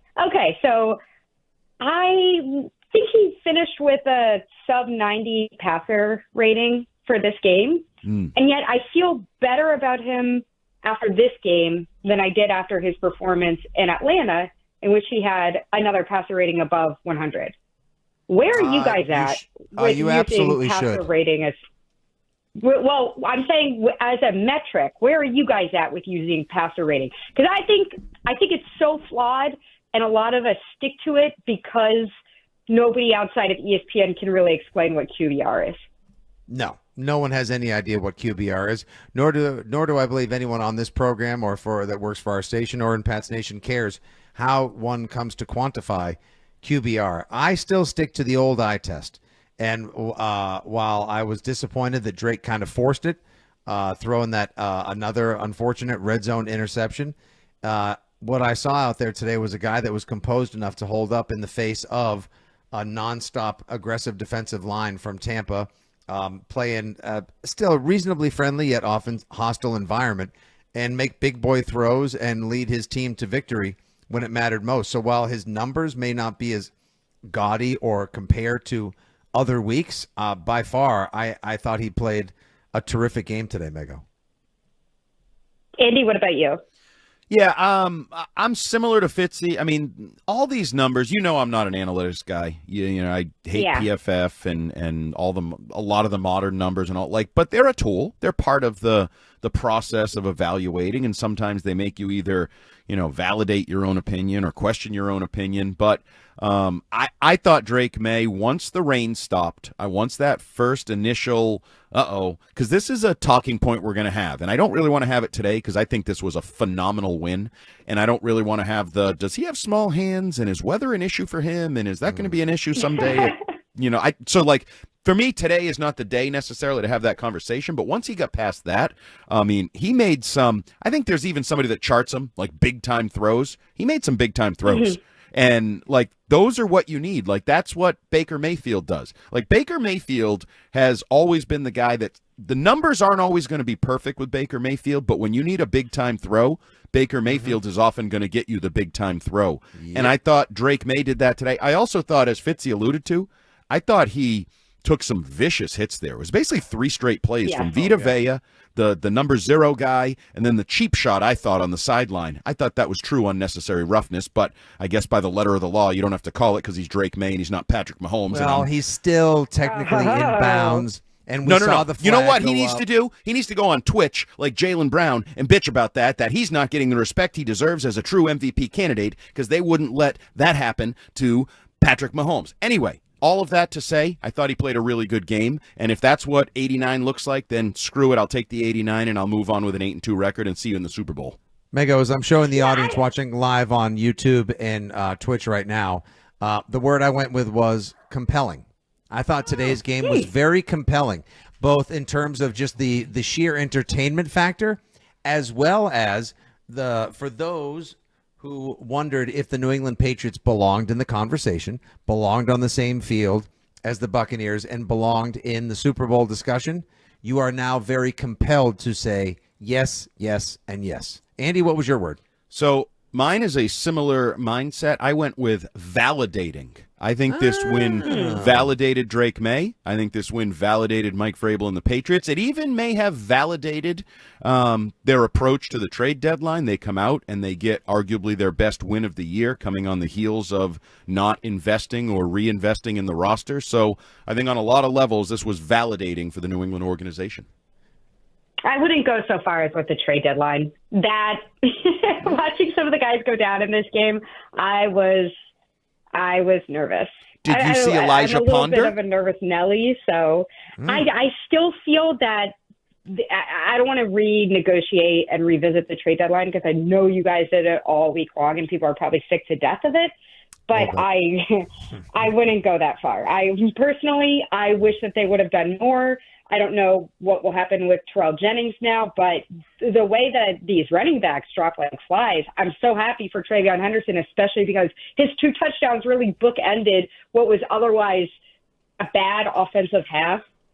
I still don't know if you have the sustainable pieces there if somebody goes down. Fitzy, you smell that? Was that a little late negativity there? There it is. That smelled a little like negativity. That doubt smells like and I thought we were only going to smell confidence, insufferability, arrogance, all the favorite fragrances that you find in aisle 3 at Filene's in the Patriots section. Instead, wow, did I just date myself with that one? Jeez, holy boomer, Batman. No, I understand that, Mego. Nobody wants to see the Dearness Johnson era of the New England Patriots. When Travion went out for a little while, you thought oh wait, there's literally. For a second, I actually thought, oh my God, who's going to play running back? I forgot that they elevated Dearness Johnson from the practice squad today. He was, for like a couple of plays, he was the only healthy guy. You don't have much don't have much depth at defensive end as well. And, with the guys that were, getting a face full of Tampa on the offensive line, if any of them went down, who's to say that the backups that you have down there sweltering in that 85-degree humidity, we're going to be ready to face the tall task of defending the Tampa Bay defensive line. So, Mego, I'm with you on that one. Depth is still a legitimate concern for me. Yes, but overall, I do agree the takeaway for where this team is in comparison to other really good teams in the league, I think, is that they're such a confident team individually, and also just that, I'm sorry, but the series at the end of the second quarter, the strategy from Vrabel there, and just the confidence of the team in going for it and executing it, and then the toe touch from Stephon Diggs, it's like, it really is these scenarios where at all levels, like, yes, all cylinders are firing. And when you have a team that's able to do that at the end of a half, I don't know how you can look at it and say, well, there's not a situation that they can't see through. Even if there's a hyper-talented team on the other side and a team that might have better weapons than you, or, a more formidable defensive front than you, I still think that because they have all those different levels of this, it's just kind of like a magic mixture for them. And the balance of short and long term, to sort of tie together to the trade deadline that Vrabel talked about. You look at today, Drake May, Travion Henderson, Will Campbell. I didn't think Jared Wilson was very good, but you're starting him. The touchdown from Kyle Williams. I told Fitzy there was a big hit late from Woodson on Otten that prevented a completion, or at least helped lead to an income. There are so many young players, and I don't know if it's sustainable. Maybe this is a one-off. Maybe this is just even Gonzalez, Andy. Gonzalez, right. He was getting targeted so much, obviously, because of who he was on in the first half. But second half, he really stepped in there. So some good Big Ten theater right there. If you're, looking at the youth and where they are in the standing, it's like they don't really marry up, right? You're not supposed to be that young and also 8-2 and starting to maybe. I mean, if you beat the Bills, you have a chance to run away with the AFC East. Forget about win the AFC East. You have a chance to run away with the AFC East. You have a chance at the number 1 seed. And then the other thing I look at, Mego, just, again, not to make this all about the trade deadline, the Colts had to hang on for dear life. Their quarterback looked like he sucked, and you might be like, did we just trade 2 first-round picks and we're stuck with Daniel Jones and the bottom could be falling out? So I just think Mike Vrabel is Midas right now. It just seems like everything he touches, everything he does is the right thing to do. Yeah, it really, like I said, it really does feel, I don't know, I don't want to sound like Disney corny, but it does feel magical with the way that they all buy into what he does. Even these really stressful, upsetting moments like Barmore being down on the field, and you see Vrabel out there holding his hand. When you talk to guys in that locker room, he has a very genuine one-on-one connection with players on that locker room, and it doesn't matter if you're the starting quarterback or if you're somebody who is, barely beyond a bubble player. Or a guy. I think it just. I was just going to say, or a guy I benched 2 weeks ago for the first quarter, and now I'm on the field holding his hand. I thought that's the first thing I thought of. They could hate each other, other organizations. He benched him a couple weeks ago, and he's on there holding his hand. And then he's joking post-game, I got so tired from going out there to see all our guys that got dinged up and short. It was all within a quarter, too. It's like, oh, my God, who else is hurt? Now, this guy's knee, this guy's ribs. And, Mego, I want to get you out on this one. So we discussed it earlier in the show. You brought it up a little bit earlier, but I want to know, Mike Vrabel was, I think the word we chose was squirrely in answering whether or not he told Drake May to take a knee with 1.5 minutes left to try to run the clock out to see if they could score before the half and not leave Tampa any time left. How would you just feel overall if, in fact, he did tell Drake to take a knee? And or do you think there'll be a point if he did and it wasn't Drake just losing his step or a bad snap? Do you think there's going to be a point this week where Vrabel comes out and goes, okay, fine, I'll admit it. I told him to because I got big brass footballs and I thought we'd score. It's kind of funny because the way you describe that, I could actually more see somebody I could see Joe Mazzulla doing that. turning around and being like, actually, you know what? Since you guys keep asking about it and you're so focused on this, fine. And there is a little like similarity between some of that. So I could see that, you know, at the end of the day, like so many things that we talk about with this team right now, it worked out. And if it doesn't work out, it's a completely different conversation and we're looking through it through a different lens at it. But right now it's all working out. It is so odd the way that even going into this game, having so many of Tampa Bay's offensive skill players be out. And it's not like they were totally shorthanded because they still have talent out there, but that the Patriots, you look at the schedule and you go, gosh, they're going to catch them off the Tampa bye, and then they have to be looking ahead at the Thursday night game. Like, ooh, that's kind of a nightmare. And instead you have everything just kind of breaking your way. I mean, it's really, that's, again, not to go back, but that's why it's frustrating that they weren't a little more opportunistic at the trade deadline. But it's all working out right now. So you can only be as cynical as you want to be. With a long touchdown. Yeah, or you can only be as negative as you want to be for so long. With a long touchdown from Kyle Williams, 2 biggies from Travion. The rookies entered the chat today. There is hope if there isn't depth necessarily in the wide world of Patriots. And don't worry, you're off the hook for a call into the post-game show Thursday night because that's going to basically be, you know, Friday morning. So you done well as always, Mego. We appreciate when you chime in here on the post-game show. Megan Ottolini, give her a follow at Megan, MEGHAN_Ottolini. Read her work at WEEI.com. And, of course, you can hear her on the Six Rings podcast. Thanks, Mego. You're the best. Thanks, guys. Take care. See ya. Yep, it was emboldening. It was compelling. It was validating. It was Mego here on the Six Rings post-game show. 617-779-7937, the telephone number if you'd like to get on the horn. We'll get back to some of your calls as well. And we'll go further into this conversation. I'm very curious to hear if you, Andy Hart, or any of our listeners believe there are any losable games on the rest of the slate. They are 10 games in. There are 7 games to go. And with big wins against the Buffalo Bills on the road and the Tampa Bay Buccaneers on the road, are you now compelled to believe?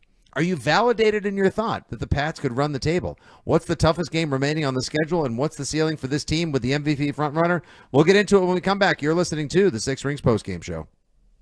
The Red Sox station. WEEI. New England Sports Original. I'm falling in love with you.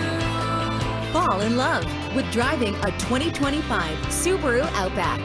With standard, symmetrical, all-wheel drive, the 2025 Subaru Outback is built to keep you safe on every mile. Buy with 0% financing or lease for just $255 per month. Details at SubaruofNewEngland.com.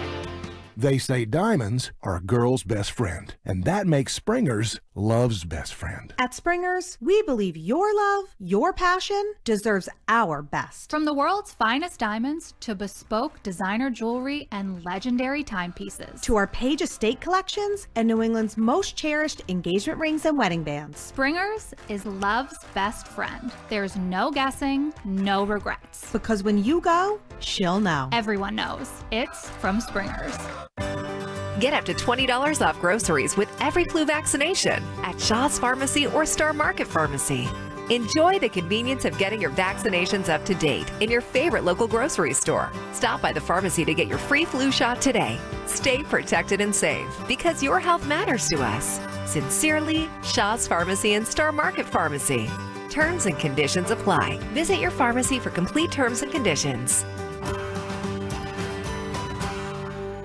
Hi, I'm Rich McKinnon, President of the Professional Firefighters of Massachusetts. We're teaming up with Service Credit Union and Greg Hill for protecting our communities to address a critical issue. Over 90% of our fire departments across our state are dangerously understaffed and don't meet national safety standards. Service Credit Union stands with us. We need you to ask your cities and towns to do what's right. Protect its residents. Tell them to prioritize fire department budgets so more lives can be saved. Thank you.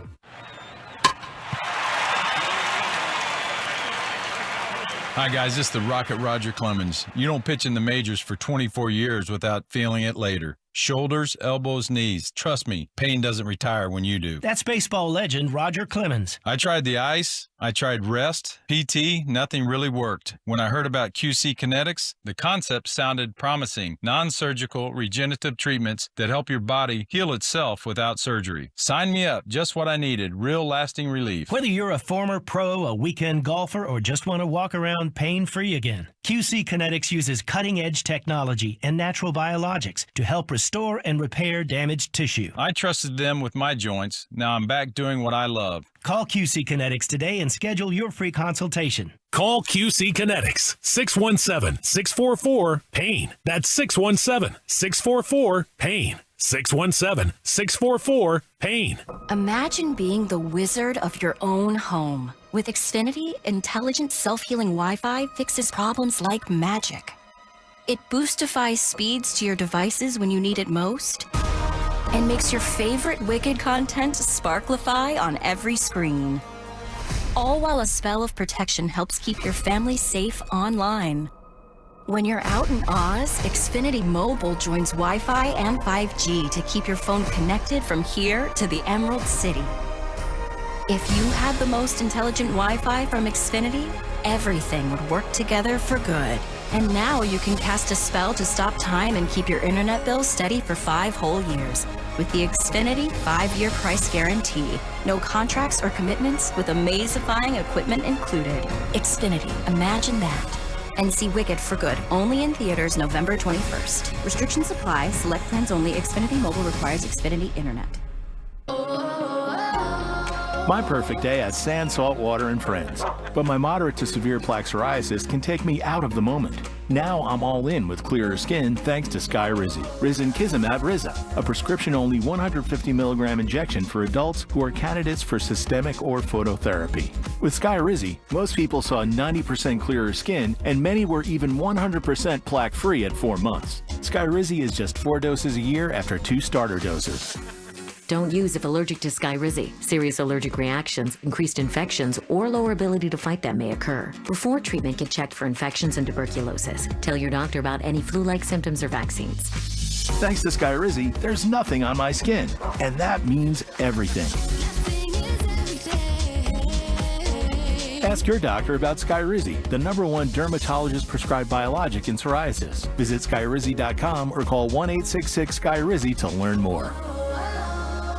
The Six Rings postgame show on WEEI. 3rd and 14.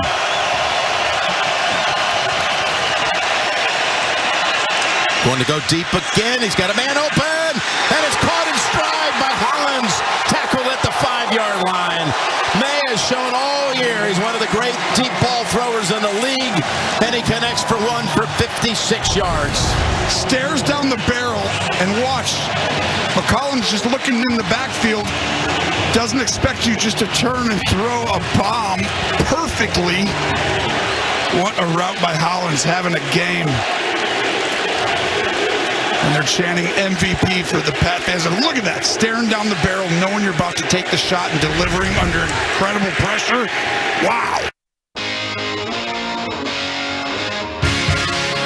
Yeah, with all due respect to, dare I say now, former MVP frontrunner Baker Mayfield, the people in attendance at Raymond James Stadium today, or at least during that particular moment, were chanting MVP for the now frontrunner, according to many sports books, for MVP 2025 in the NFL, Drake May. Andy, I ask you as we return here on the Six Rings postgame show on WEEI, was that bomb to Drake May? Oh, and Tony Romo. Oh, no, Nance. It was Nance who said, Drake May's throwing one of the best deep balls in the NFL.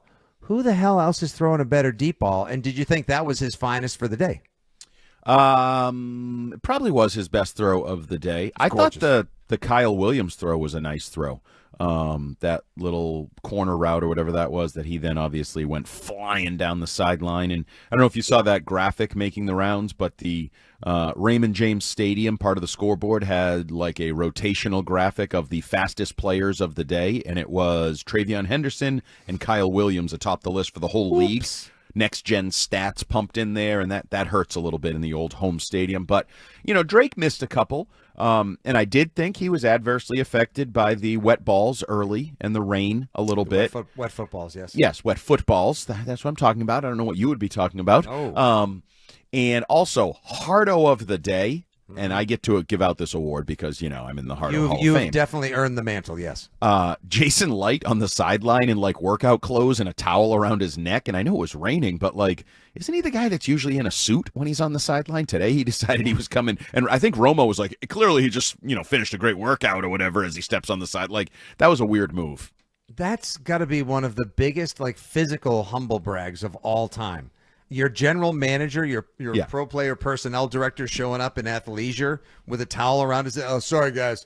Just got a great sweat in before the game. It helps me get fired up, I want to feel like I'm out there with, guy, put on a freaking suit like the rest of the executives and show. That said, A, Jason Light used to work for the Patriots, so we're big fans. And two, considering that he basically gifted the New England Patriots Darrelle Revis back in 2014 for next to nothing, helping the Patriots win Super Bowl 49, I'll always be Team Light before I decide to give him too much guff. We kind of gifted him Gronkowski and Brady. You know what? Actually, I will say the pretty sure we're even or worse. I think we're even at this point.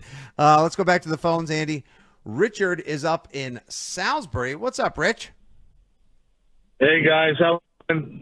Hey, we're doing great. Good to hear from you, pal. Yeah. Hey, what a win! That's all I care about. But I have one thing I want to mention. Okay. Sure. That play, pass interference on Gonzalez, could have made a huge turnaround for this game. Once again, these pass interference calls by the referees, that was not a catchable pass at all. And that right there gave them a start to go into a mode where, it made it a game. It's like... Mm-hmm. Yeah, I didn't love that call. I saw it live, and it looked worse live, and then they showed the replay, and I felt like Vrabel. I think they did a quick cutaway, and he kind of threw his hands at the ref like that's ridiculous. Yeah, I mean, it is. I mean, and you hate to see these guys put out an effort like this against a team like this, and then a call like that changes the game completely. And it's not the first time. Yeah, no, it could, but luckily it didn't. They ended up getting the win. We won. That's all I care about. We won. A win is a win. I hope these guys can roll. This could turn out to be a 13-14. Yeah, you never know. That'd be a hell of a record right there, Richard. Thank you for the call, buddy. 13-4. I thought at some point, Andy, you were going to jump in and be like, "Look, my adage. You know how I speak it into existence. All referees suck." And I wouldn't say that these weren't the worst that the Patriots have dealt with by any stretch this year. But they weren't the best. I mean, I'm not necessarily sure. You're right. I should just go with we all need to just accept and get used to any sport that they all suck. They all suck. Whether it's basketball and a guy trips Jaylen Brown and then the day later the NBA is like, oh, yeah, they did trip him. No kidding. We all saw it. The only people that didn't see it were the guys you pay like $800,000 to wear striped shirts. We all saw it perfectly. So, yes, they all suck. But I was a little annoyed, and I was most particularly annoyed. I do think whatever the letter of the law is, Fitzy, I've always been a big believer in there should be carte blanche ability of officials to call unnecessary roughness. Like, it doesn't need a specific head here, shoulder here, elbow here. Nope. If you think it's unnecessary, then call it. And I thought the hit on Drake May was the epitome of unnecessary roughness. The freaking flag came out of his pocket, and then he tucked it away because they went with, what did they go with at that point? He's a runner. He's a runner. At that point, he's a runner, and therefore he's still in bounds. He's a runner. You don't got to lay a shoulder into him. Especially when somebody has him wrapped up. One guy had him kind of wrapped up, and the other guy comes free like snot shot right there. And I just, in a league where they ask each other, because I've been in these officials' meetings. Sometimes they come to the stadium and they meet with the media, and they ask players. That wasn't really a brag. It's just a validation. It's my word of the day. They ask players to take care of each other. And take care of Drake May. He is a star in the league. Knock him out. He's the face of a franchise. He's going to be one of the young faces of the league. And I'd like to think it's a better league with stars, right, Andy? Right. And you'd like to ask the same thing of Woodson. If Woodson is going to hit Baker Mayfield, don't. Like, and I know that's I'm getting a little soft in my old age, but that's the reality. We don't want to see backup quarterbacks. The dream of Jacoby Brissett is dying on the vine in Arizona. Everybody's like, oh, the offense is better with Jacoby Brissett running it. Is it? Are you sure about that? Does it really look that way? We want star quarterbacks. We want starting quarterbacks, and that was an unnecessary shot on Drake May. And this now concludes the Andy is a Homer segment of the program. 617-779-7937. If you want to let your Homer flag fly, it's always welcome here on the Six Rings postgame show. More about the coming games for the New England Patriots. We'll have a quick preview of Jetropolitans at Patriots on Amazon Prime Video's Thursday Night Football. Plus, Big Ted will check in on the way home from the other postgame show on the TV box. All of that before the original content portion of Six Rings ends at 7 o'clock. Don't forget, Westwood One's coverage of Sunday Night Football begins here at 7:30. But so much more post-game show coming up on the other side. Hour number 3 just around the corner here on the Six Rings post-game show. WEEI, New England Sports Original. Beware the holiday buffering. Who are you? The ghost of internet past here to slow down right when your guests arrive. Not this year. We got Verizon's 100% fiber optic home internet. Scored a limited time offer for $20 a month and locked in the price for 3 years. Fios home internet, that's scary fast. Now we can all stream, video chat, and game at the same time. So bye. Call 1-833-VERIZON to switch to Fios home internet today. Fios 300 megabits per second plan at $20 a month with autopay. Any Verizon mobile phone plan and bonus discount. Price guarantee applies to base monthly rate only for my home customers. Terms apply. John Sewer and Drain Cleaning is the name to know when your drains don't flow. If your home or business has a clogged drain, call the name trusted by the pros. John Sewer is also hiring technicians at their Norwood location to handle growing demand in southeastern Massachusetts. To join New England's most experienced team, go online to johnsewer.com to apply today. The name to know when the drains don't flow. John Sewer, we get the job done.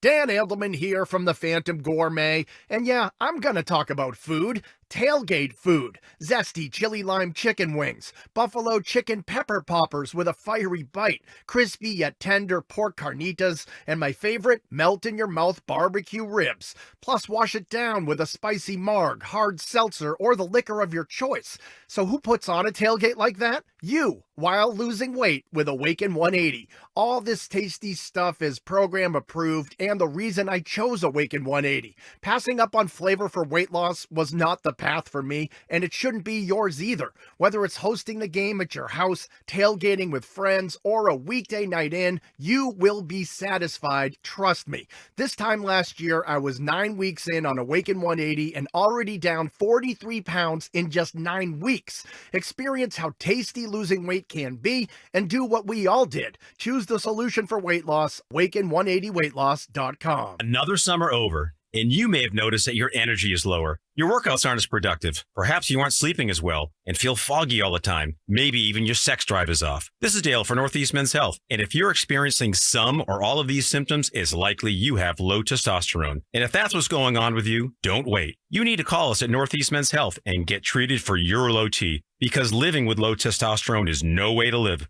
With our low T treatments, if you're like most guys, your life will change considerably. Improve sleep, better energy, greater gains in the gym, better mental clarity, and your sex drive will likely improve as well. Plus, most men see these results in just a few weeks. So call us. Your initial visit is just $99 and includes PSA and T-tests and a medical consult. And if you start treatment the day of your appointment, your visit is free. Call 617-793-5000. That's 617-793-5000 or go to northeastmenshealth.com. We have 6 offices across the Northeast to serve you. Northeast Men's Health, a Promedic restorative health practice.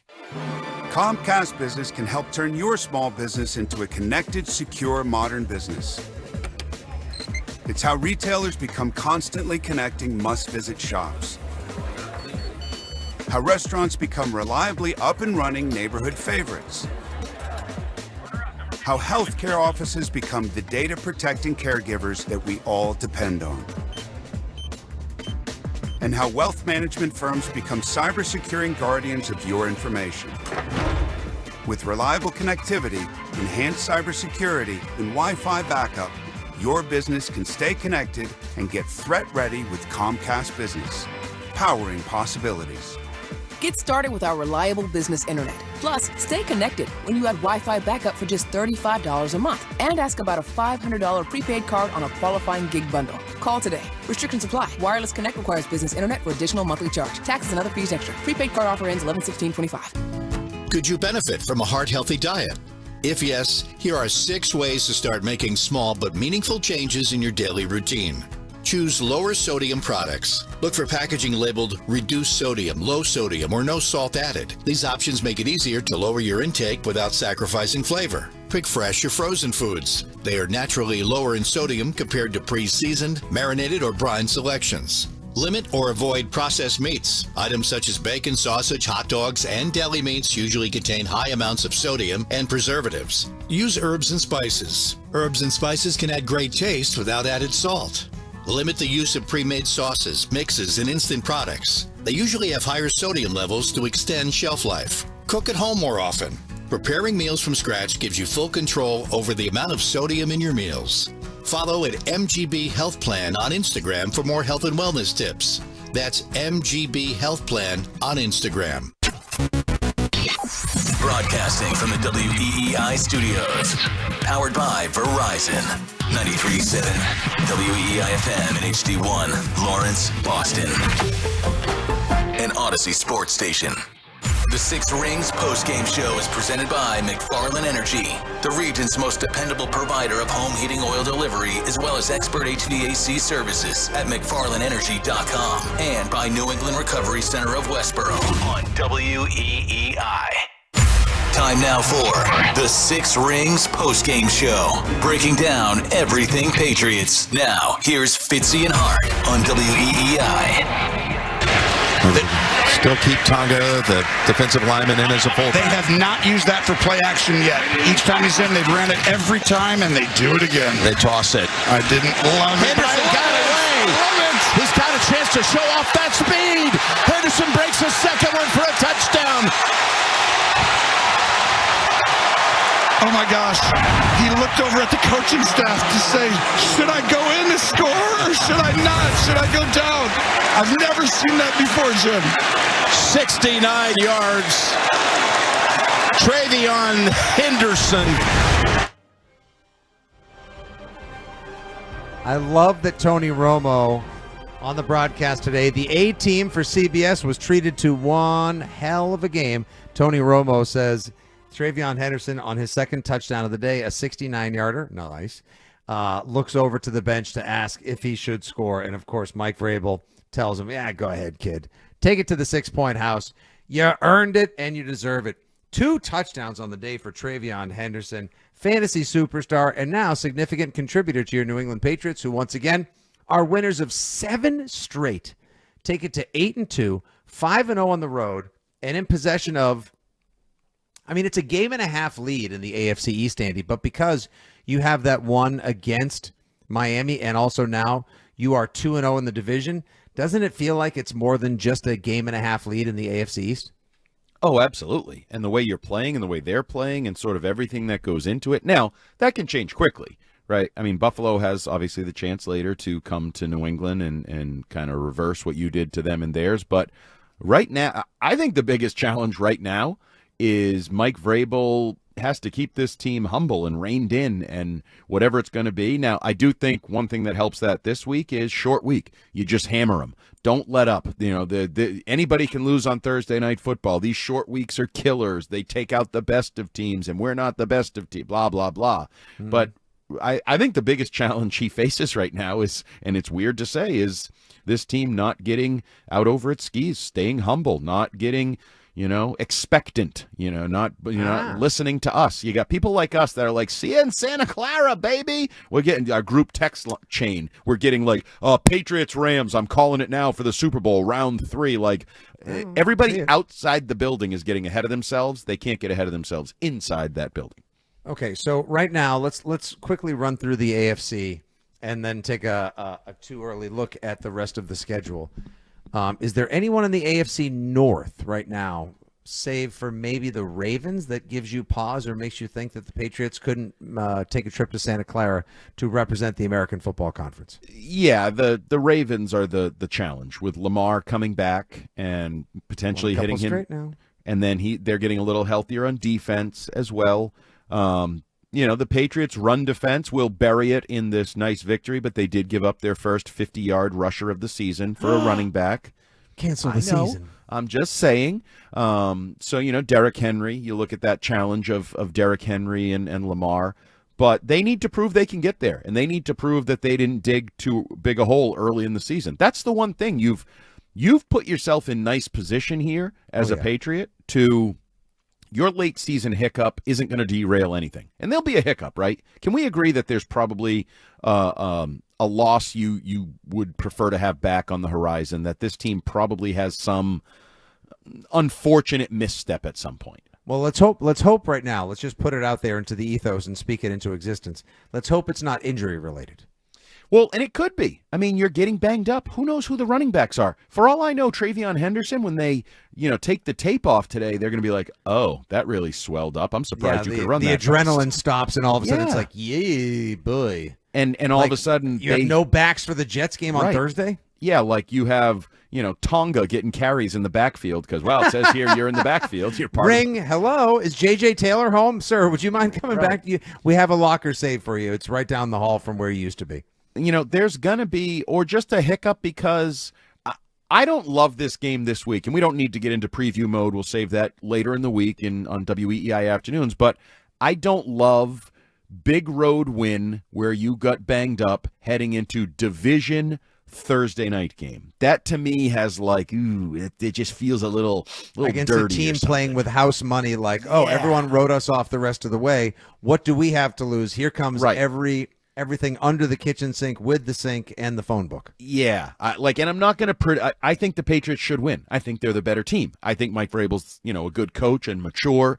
This just has a lot of, this is a bad word, but ickiness to it. This week has ickiness. Avoid the ickiness. And I'm not talking about the shuffle. No. Or the thump, as we played earlier from the White Stripes. Yes. All right, so you got the Jets on Thursday on the quick turnaround. Then you get the extended micro bye.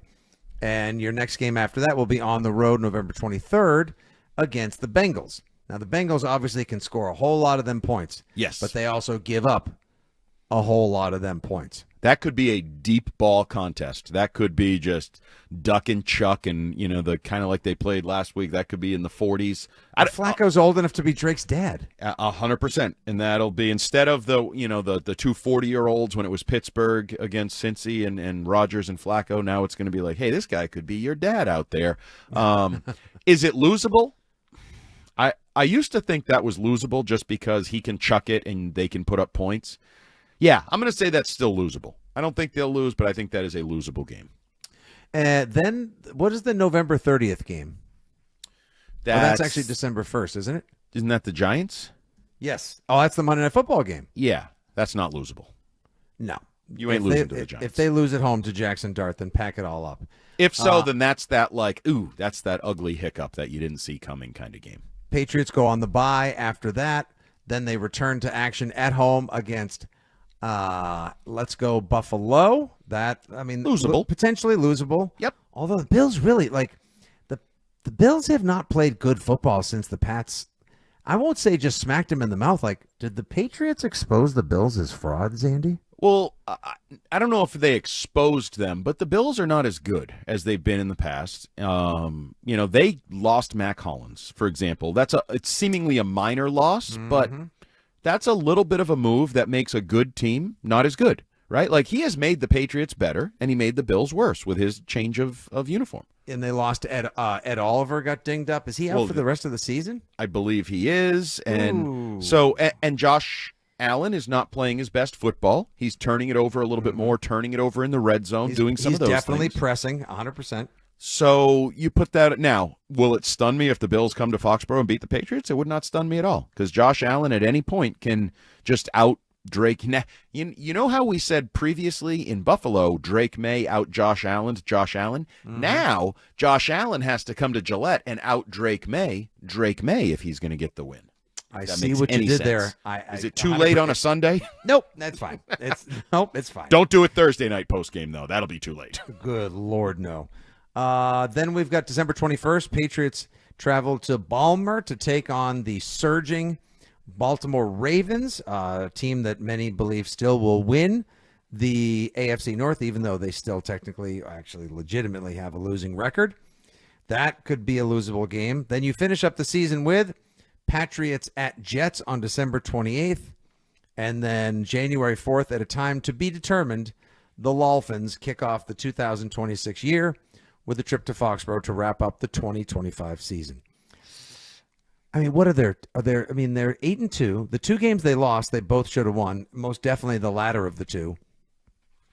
What do you call, what is your new, right now, at 6:15 on Sunday night, November 9th, 2025, what is your new adjusted record for the New England Patriots, good health withstanding? 13-4. Yeah. I don't think there should be more than 2 losses on the schedule moving forward. If so, I'm going to be disappointed. Not what did I disgustingly disappointed? No. If they go, 12-5. Say they go 12-5, is that disgustingly disappointing? No, it is not. But I'll be a little disappointed. I give you 2 losses to play with the rest of the way, Mike Vrabel. Isn't that big of me? Wow, how magnanimous, how generous of you on a rainy, inclement Sunday. Yeah, I think 13-4 is about. Could you imagine if? No. Oh my God, we dude, mocked Taylor Andy, Kyles. We all owe Taylor Kyles an apology. We all owe him a Cinnabon or a frosty beverage or whatever of his choice because we gave him the business. He said 13-4 is on the table, and we were like, "What have you been drinking, guy? I know you love you some Patriots, but then again, he's the one who scored the Tunnel exclusive interview with Stephon Diggs, not us." So all props be to the sage and soothsayer that is our pal Taylor Kyles with CLNS Media. You know who we need to rip, though? Who's that? We need to rip our boy Brian Hoyer. He said between 8 and 11 wins, and he was so wrong. They're not going to win. He got the 8 part right. They've already got 8. Yeah, but they're going to end up with 12 or 13. So even though he picked a 4-game window, he's still going to be wrong. Unbelievable. Shame on. And I had him at 10-7. Then I took it back to 8-9. Oof. Yeah. Why did you let me bully you into coming backwards? I felt like had peer pressure got to you. I had my own doubts. I honestly did. Like the way Vrabel approached the end of the preseason, it sounded like there was some hesitation in his voice, and I didn't like the way they wrapped up. Didn't sound like. I think there was. Yeah, there was. Now, he fixed it, and all the decisions he's made since, that's so I don't know if you saw this, but during the break, I put up a quick poll. Little QP on the post-game show. Yeah, because it's something that was also before I retweeted Cardi B, because I didn't know that was part of the job now. That's what a weird world we now live in, that Cardi B is part of post-game Twitter. But I put up a quick poll, and I said, Six Rings postgame, what is an easier/stronger argument right now for your 8-2 Patriots? Mike Vrabel as Coach of the Year or Drake May as NFL MVP? What would you vote? What's an easier/stronger argument that you can make right now? Drake May is the most valuable player in the NFL. Losing. Only 28% are arguing that. You're kidding. 72% are saying that it's an easier or stronger argument right now, or 73%. I love when it changes right before your eyes. 73% now say it's a stronger argument for Mike Vrabel, Coach of the Year, and I agree. I think everything he's done is perfect. I don't know who you could really. I know Shane Steichen with the Colts is a popular choice. Kind of a two. The only other person I would like to add into the mix, Andy, Sean McVay deserves. Sure, but he won't get it because they never give it to that kind of guy. It's always the guy that takes a team that's not supposed to be good, who hasn't been good in years, new coach, something like that. So I think it's Steichen and Vrabel.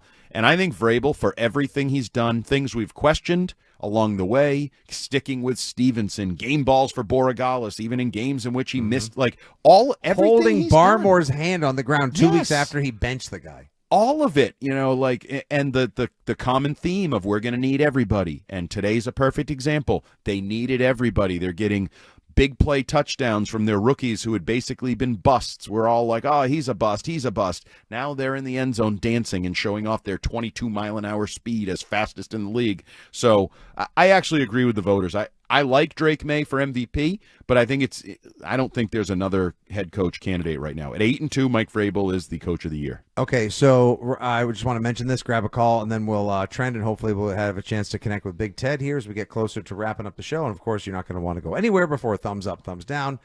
Tweet from Mike Reese. As Mike Vrabel greeted each player on their way back to the locker room, editorial note, that's something he does each and every week, daps them up, high five, had to do it 7 straight games. Back to the tweet. He kept saying, NFC South champs, NFC South champs, a reference to the quality of the opponent the Patriots just beat.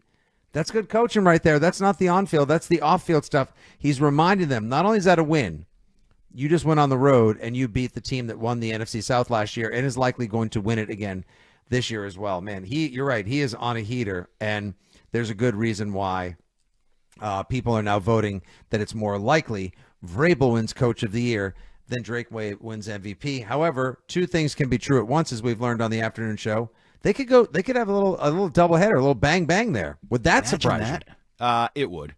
It would surprise me a little bit. But if they finish this out and they finish and they say they go 13-4, or God forbid, say they go better than 13-4, and Drake May keeps doing what he's doing, I at some point I think Jonathan Taylor is going to slow down. I don't know that he can continue to rush for 3 touchdowns and 244 yards today. Holy and moly. Daniel Jones has been, it struck Daniel midnight. Jones. Yeah, and the pumpkin is back in Daniel Jones. So I guess you can't say it would be stunning that they both won the awards, Coach of the Year and MVP. You can't. Unbelievable. 617-779-7937 if you want to jump in. Just a few more minutes to take your calls and air out your thoughts, feelings, praise, hype, and hoopla regarding your New England Patriots. 8-2, a team that could well be in possession of a Coach of the Year and Most Valuable Player candidate in Mike Vrabel and Drake May. You down with that? Sounds pretty good to us. Before we come back and finish up the show, come in with the thumbs up, thumbs down, Big Ted and more. Let's trend one last time, catch you up on all the NFL scores and so much more. Here's our guy, Justin Turpin. The exclusive home for Patriots Monday and Friday. Now, here's what's trending on WEEI. Trending now on WEEI and WEEI.com. The Patriots extended their winning streak to 7 games with the 28-23 win over the Buccaneers down in Tampa. Drake May completed 16 of his 31 pass attempts for 270 yards, a touchdown, and a pick. The Kids came to play with Travion Henderson rushing for 147 yards and 2 touchdowns. He became the first player in team history to record 140-plus rushing yards and 2 rushing touchdowns while averaging at least 10 yards per carry in a single game. He also joined Lawrence Maroney as the only Patriot since 1978 to record multiple 50-plus yard runs in a single game. Kyle Williams had his first career touchdown, a 72-yarder that marked the longest touchdown pass of Drake May's career. Mac Hollins recorded his second career 100-yard receiving game, finishing with 106 yards on 6 receptions. It's now a short week for the Patriots as they host the New York Jets on Thursday night. Elsewhere in the NFL, the Colts improved to 8-2 with the 35-31 overtime win over the Falcons in Germany. Jonathan Taylor rushed for 244 yards and 3 touchdowns in that one. The Dolphins beat the Bills 30-13 in Miami, giving the Patriots a game-and-a-half lead in the AFC East. The Ravens won their 3rd straight game with the 27-19 win over the Vikings. The Jets are in their 2nd win of the season with the 27-20 victory over the Browns. And the Texans outscored the Jaguars 26-0 in the 4th quarter to erase a 29-10 deficit. Celtics are in Orlando taking on the Magic in the 2nd of their weekend series here. The Celtics trail early 15-6 with 8 minutes left in the 1st quarter. And the Bruins have won 6 straight and 7 of their last 8 after yesterday's 5-3 win in Toronto. They'll face the Maple Leafs again on Tuesday night, this time at TD Garden. And finally, federal prosecutors in New York have indicted Guardians pitchers Emmanuel Clase and Luis Ortiz for allegedly taking part in a scheme of fixing bets on individual pitches. According to a 23-page indictment, Clase and Ortiz intentionally threw balls so bettors can wager on whether a pitch would be a ball or a strike. They each face up to 65 years in prison on charges including wire fraud, conspiracy, bribery, and money laundering. That's what's trending now on WEEI and WEEI.com. More 6 Rings coming up next. The exclusive home for Patriots Monday and Friday. WEEI. WEEI. WEEI. New England Sports Original. WEEI Afternoon. What if you could have reliable and intelligent Wi-Fi?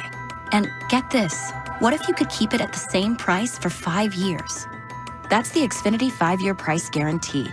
5 years of Wi-Fi that boosts speeds to the devices that need them most. that finds and fixes problems before you even notice them. Like super intelligent Wi-Fi with a sixth sense. And that keeps you gaming in the fast lane, even when the whole family's banking on bandwidth. All your devices working in perfect harmony for 5 whole years. And here's the best part. No annual contracts, no hidden fees, and our best equipment included. Hey, let's face it, a lot can change in 5 years. Kids grow taller, dreams grow bigger. But your Wi-Fi? It would stay reliable and the price would stay put. The Xfinity 5-year price guarantee. Lock in your price and unlock the possibilities. Xfinity. Imagine that. Select plans only. Restrictions apply. This holiday season, help feed local families by donating to Nourishing Neighbors at the checkout of your neighborhood Shaw's and Star Market store. Donations will assist New England's hunger relief organizations. Thank you for helping fight hunger in our communities. Happy holidays from the Shaw's and Star Market Foundation. Coleman.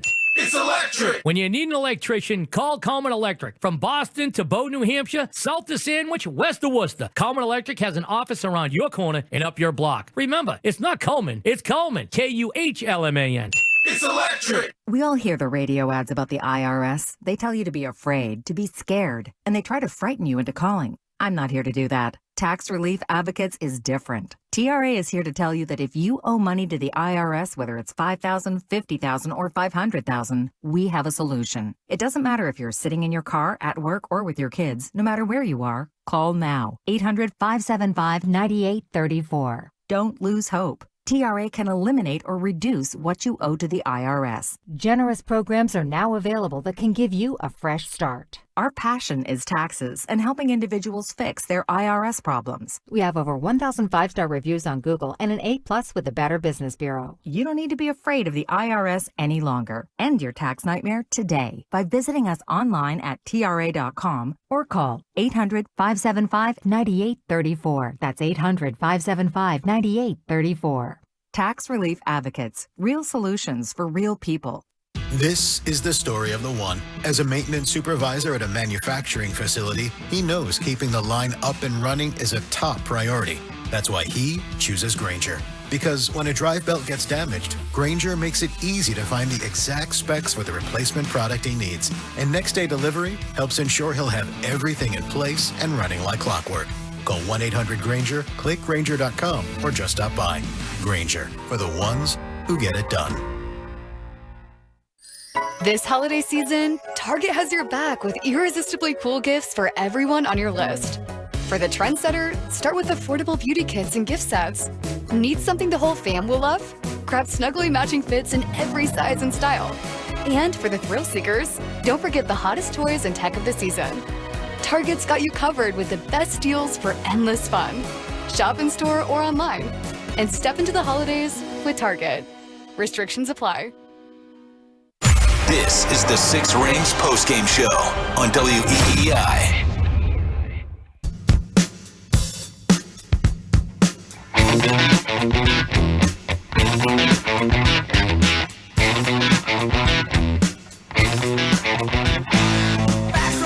All right, Andy.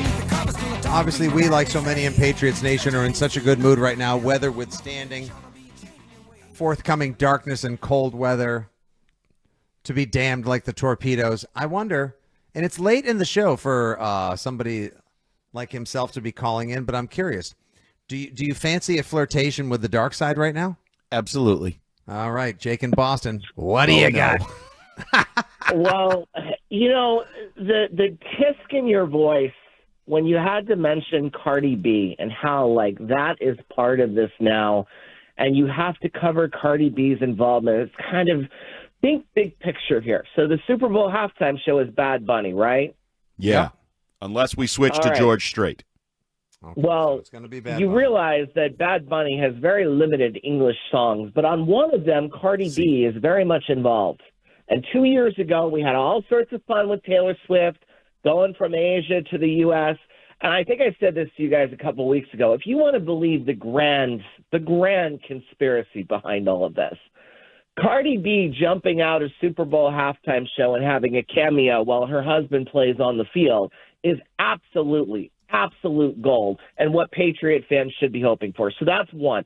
Number two, I thought they were going to lose this game today. I'll be honest. I thought they're the road team. I think Baker's got two really good wide receivers. That's the handoff from Evans and Godwin, and Tez Johnson and the kid from Ohio State. Ibuka. This was a really good win. It was even better when Buffalo lost, and I'm just ecstatic reading all of those Bills fans trying to come to the grips with the fact that yes, the Patriots are back. But there was a great conspiracy that popped up on their boards too, because they're looking at the Rams right now, and eventually Matt Stafford's going to retire, and Haley Steinfeld's from Los Angeles, and they're starting to fear about the Josh Allen trade request to LA when Matt Stafford retires, because Haley Steinfeld's going to drag him across the coast.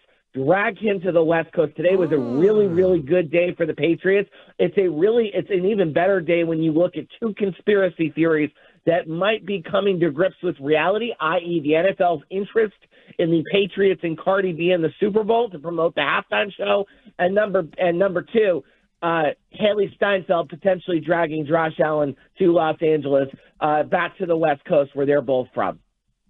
Jake, you know what? Whew. Honestly, thank you for the call, my friend. You landed that plane. It took an interesting trip. The flight was delayed. There were some cranky passengers, and weather got involved. But that's interesting. I could act. Andy, I'm not going to lie. Even though Josh Allen has been the hero to Buffalo for so long, he's not from the area, and I highly doubt he would sit Jim Gray down and do a decision. And I'm going to take my talents out to Hollywood, but. I don't know. Do you think he would ever consider a trade out west and want to relocate just because that's in the best interest of his family, as opposed to, dealing with the lake effect and all that jazz in Buffalo? I don't know, but if my modern AI summarization brain took what it thought it took out of that call from Jake, the Patriots are going to the Super Bowl because it's rigged, because Cardi B is going to be part of the halftime, and the Patriots aren't going to have to deal with Josh Allen soon, that he's going to be out of the division. I don't care about all the rest of the details, but if Jake knows what the hell he's talking about, that's a pretty good call from Jake right there from Patriots Nation. Holy Moses. Who that listens to the postgame show, tunes in to WEEI, all of it, is more in tune with what's going on in the socials, watches the stories, and basically is, the page 6 of WEEI and or Boston sports more than Jake. Like, in absence of the track gals from the good old days of the Boston Herald, we have Jake in Boston. Yep, for better or worse. Whether we want him or not. Precisely. Love you, Jake. Mean it. Yeah, so we'll hopefully hear from Big Ted in just a couple of minutes. Andy, would you like to get into everyone's favorite segment, the often imitated, never duplicated, highly anticipated thumbs up and thumbs down, which Andy Hart brings you each and every week here on the Postgame Show. The Postgame Show is sponsored by McFarland Energy, the region's most dependable provider of home heating oil delivery, as well as expert HVAC services. It's all available to you at McFarlandEnergy.com. And Thumbs Up, Thumbs Down is sponsored by Cars for Kids, the easy way to donate your car. Donate today, and your car can be picked up tomorrow. Go to Cars for Kids, that's cars with a K.com, or 1-877-CARS for Kids, KARS, Cars for Kids. All right, Hart, what do you got? So I'm going to start with the quarterback who creatively made both lists today. Dry Drake May is on the up list. Wet ball Drake May is on the down list because Drake May had a tough start. He couldn't throw the football with a wet ball in the rain. The balls were sailing. Tony Romo was talking crap about him. I think he was like 2 of 9 or something to start the game passing, and we're like, whoa, whoa, whoa. Where's Drake May? Drake May arrived. Don't you worry about it. Drake May started hitting deep balls to Kyle Williams, catch and run, touchdown, deep ball to Mac Hollins. He did have the one interception, but I thought Drake May was more than good enough, and in the light of Todd Bowles, his defense, Vita Vea, the pass rush, the hits, I think on totality, Drake May, once the balls were dry and the weather was decent, was on the up list today. Obviously, you have 2 rookies. You could not have this list today without Kyle Williams, who gets it for 1 catch, honestly. Just 1 catch. Damn good catch. And 70-plus yards. I'm going to assume, I haven't checked, he leads the NFL in yards per reception at 72.0. With an average of 1. You have to yep, 3 receptions on the season. Yep. No, he's had 3 catches total, I believe, Andy. Yeah, I know, but his average has got to be stupid right now. He's got 3 catches, one for 72 yards. So he had his 1 catch, and Travion Henderson, 150 yards, basically 2 long runs. I believe the first Patriot ever to have 2 50-plus yard touchdown runs in a game, joining Lawrence Maroney, who had 2 50-yard runs in a game. Without those big plays, those 3 big plays, you don't win this game. So without your day 2 rookies, you don't win this game. Breakout day for those guys. I thought the flip side of that was Mac Hollins and Stephon Diggs. They were the more volume-based targets today. I think they had like 18 targets between them. Both were productive. It seemed like when Drake May needed a play, needed a drive, needed to just move the chains, he was looking at those 2 guys. So I thought both Hollins and Diggs had very good days. Defensively, Dr. Gibbons had a big day. Bunch of tackles. I think he was 10 tackles. Probably should have had an interception. Ball kind of hit him in the hands. It goes down as a pass defense. But he was kind of flying all over the field. I thought Dr. Gibby had a good day. In place of the injured Christian Ellis, and there were some people that were a little concerned, Andy, that would be a significant downgrade going against Tampa. Dr. Gibby got the job done very much so. We talked about it. Craig Woodson, I thought, had a really nice day. It wasn't just that big hit on Otten. I think he had 8 tackles he finished with, a couple pass defenses. He was very active in the back end, and he's the eraser. And we gave a lot of crap to Vrabel and the team for, you can't use Jabril Peppers? You got Diggs, Duggar, all these things. Well, Woodson has done a really nice job back there. And I think the biggest guy on my list, the last guy on my list, is Mike Vrabel, for the coaching, for the balls, for, I liked everything except the comments after the game. I liked everything he did, execution, game plan, ballsiness, all of those things right up until he got squirrely a little bit with whether he did or did not blow a play there to kill time on the goal line. So I thought Mike Vrabel had a great day. Which is very much unlike Mike Vrabel, because Mike Vrabel picks a spot, owns it, and is very unapologetic about it. But I have a feeling there's definitely going to be a little they're going to talk on the flight home, like, how do we handle this? Like, Mike, did you really do that? Yeah, of course we did. Yeah, that's exactly what we game planned, and we executed it to a T, because, Drake and Steph bailed us out on 4th down in the left corner of the end zone. I think sometime this week somebody gets through to him, whether it's Karen or Greg or someone else like that. Or maybe he'll keep it a mystery the rest of the way. But I think you and I both believe that was done. You and me and Tony Romo and everyone else that was watching at home believe he did it on purpose. Okay. I know nobody wants to talk about the downside of things, but there were a couple of small negatives. What's going on with the thumbs down list? Not a ton of individual negatives, I didn't think. Not a ton of guys that got exposed. I did think Jared Wilson had his issues. He had a penalty, and I would throw penalties in there. He had a false start.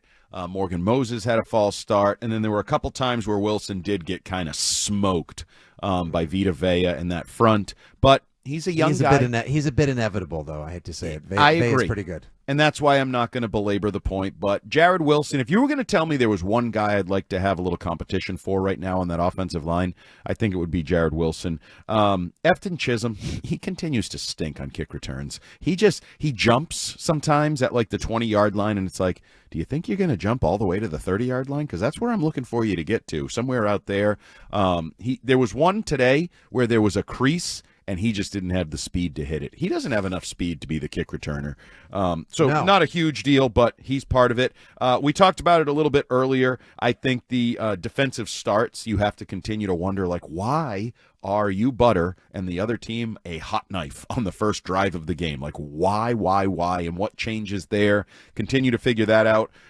Running back health, I think, is a real concern right now for this team. They didn't even mention it on the broadcast. You lost Antonio Gibson. Now you're down to Ramondre Stevenson. Now you're going to lose or lost, Travion Henderson for a period potentially, of time. Depending on what happens on the flight, if anything swells up. And we don't know if Ramondre is coming back anytime soon. It was revealed it was turf toe, I think somebody said. So if it's turf toe, that's a painful, could long linger the injury. whole season. It ended Dion's career. It's that can borderline be a career-ending injury. I believe that's what Joe Burrow's dealing with, right, in Cincinnati, that he's been out for. An extreme variation. Yeah. So that's a tough injury. The run defense, I don't want to put them on the down list, but for their own standards, they're on the down list. This is a relative thumbs down for them because early on that first drive we're talking about, they were getting chunk yards. They were running the ball. Even Tony Romo was like, oh, this has to give the coordinator confidence to run the ball a little bit more. So they did. They had that success there. And then finally, as I mentioned, wet ball Drake May. Today is not the day, but Ted Johnson has brought up hand size and Drake May and bad weather and what, is that something we're going to watch moving forward? Mm-hmm. If you believe that, today might have been an example. That first quarter, that first drive when it was pouring, his throws were not what we've come to expect out of Drake May. All right, and there you go, folks. The thumbs up and thumbs down brought to you each and every week by our friends at Cars for Kids here on the Six Rings postgame show, sponsored by McFarland. Just a few minutes left here on the postgame show, Andy. Let's go ahead and start just taking that little too soon, too early, quick look at what the Patriots might be dealing with when they get to the Jets on Thursday night. But first, let's clean up the calls. Nolan is in the car and wants to talk up Pat's Bucks. Hi, Nolan. How are you? Hey guys, how you doing? I just had to make a couple quick points real quick. I hopped on late, so I don't know if you already said it, but so the pass receivers, they need their flowers too. Like there's so many times, like in the past couple of years, where there's so many drops, and Drake May's having like an unbelievable year, but those receivers are catching everything thrown at them. And like Hollins had a huge catch today with a guy draped all over his back. There's just been so many of those big catches, like Diggs in the end zone, but not even the touchdowns. Like third downs, if it's near their body, they're catching it. But yeah, that's all I had to say. Thanks. Oh, that's great. Hey, let's give them their props and their flowers. Yes, the significant upgrade in the receiving corps, drafting Kyle Williams, signing Stephon Diggs, bringing in Mac Hollins, the emergence and maturity of Kayshon Boutte, Pop Douglas finding a role. Like the room has turned around. The room has turned around nicely and been reasonably healthy. You could get Boutte back for Thursday night, or I think they probably give him one other game off just to make sure that grade 1 hamstring strain, according to his Discord, heals up accordingly. Andy, joining us now on the line to wrap things up. We'll get a couple thoughts from the big guy, a sneak preview of what should be a very positive TED Talk on a short week and a quick turnaround for the Jets on Thursday night. Our guy, you follow him at Teddy J Radio, but most importantly, you love him on WEEI Afternoons. Hi, Ted Johnson. How are you, big guy? Hey, Fitzy, Andy, how are you guys doing? We're great. Did you see that game? How could we be anything but great? Yeah, that was something, wasn't it? I mean, that was clearly, a big litmus test for this team. They hadn't played a serious, contender since the Buffalo game over a month ago. So we were all curious to see how it would go. I thought these two teams were evenly matched. I thought, Baker he's a tough out. 4 times he's brought his team back from deficits. I thought the heat would be a little bit of a factor. They were missing some guys. The offensive line has been struggling, as of late. And so, to me, you come out of this game, you even heard Tony Romo say at the end of the broadcast, if you haven't been paying attention to the Patriots, you should be, because this is going to propel them into, the national limelight. People are going to be talking about this team more than they ever have been in the last, 5 years. So it was a big win, a big just kind of statement win for this team and for Mike Vrabel, who's trying to sell, what he's, trying to sell his culture and his, his program to these players and to the fans. And so it's just, if you're not convinced he's the right guy and you got the right people pulling the strings, then I don't know what to tell you. It was a gutsy performance, I thought, considering all those factors. All right, so Ted, we just came off of Andy's thumbs up, thumbs down list. Give me the most positive takeaway and give me the one thing, if you can, that gives you a little pause or some concern headed out of this before the game on Thursday. I guess the positive is just the resiliency. I think this is a resilient team. They were down, of course, in that first half, came back. Just the getting stuffed at the goal line 3 times. We're going to talk about those series of plays. That first play, I'm not sure what was going on there on 1st and goal on the 3-yard line. I have no idea what they were trying to do, but there was something was up. But the fact they were able to secure that touchdown on 4th down right before the half was incredible. Travion Henderson showing some guts. Hasn't had a great year so far. We're waiting for him to break out. People were starting to wonder if he was the right guy, and he showed you what he could do. Kyle Williams, who quite honestly has been a ghost and hasn't been productive at all. He has a huge play. Only 2 targets, but that 1 touchdown for 72 yards. It was a beautiful catch, a beautiful throw. And his comments after the game were spectacular. Basically, saying that he's got patience. He's going to bide his time. He's going to work hard, and if the snaps aren't there, that's okay. That he's going to still stay engaged. And I just think there's something pretty cool and special going on. You can see, Pop Douglas saying the same things. Kayshon Boutte, who was, earlier in the OTAs was called out by his coach. He seemed to buckle down, and you see what he's doing. Like it's guys are, whatever Mike is doing with these guys, they're buying in. They're not, playing selfish. They're accepting their diminished roles, and they're taking their opportunities whenever they get them and doing the most with it. And if their name isn't called, they seem to be okay with it. So a very unselfish team. It's just got a lot of qualities and characteristics of the kind of team that can do something special. So it's in the wide receiver group in particular, clearly we thought this was one of the bigger question marks of any group on the team.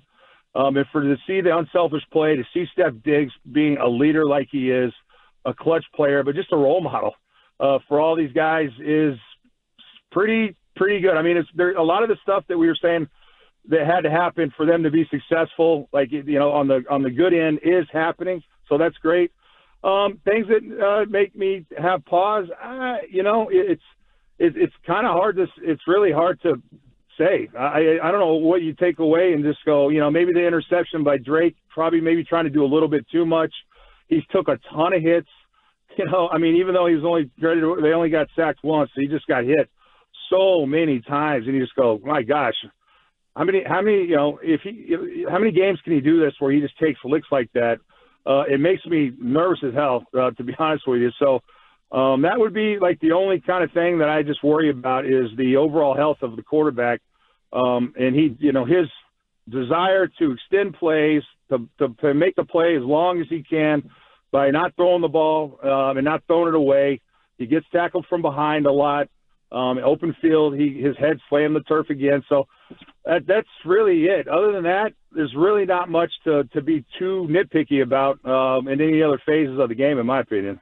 Ted, there was that funny moment at the end of the game with Travion Henderson, his touchdown run, where he's so fast that he's so eager to learn, I guess, that he veers across the field, looks to the sideline for the okay as to whether he can score or whether he wants to go down and they can eat clock on offense. A, have you ever seen anything like that? And B, is that indicative or almost symbolic of this team? Like, they're young and explosive and talented, but also seemingly eager to learn and buy into whatever their coach is telling them they need to do to put the team in the best situation.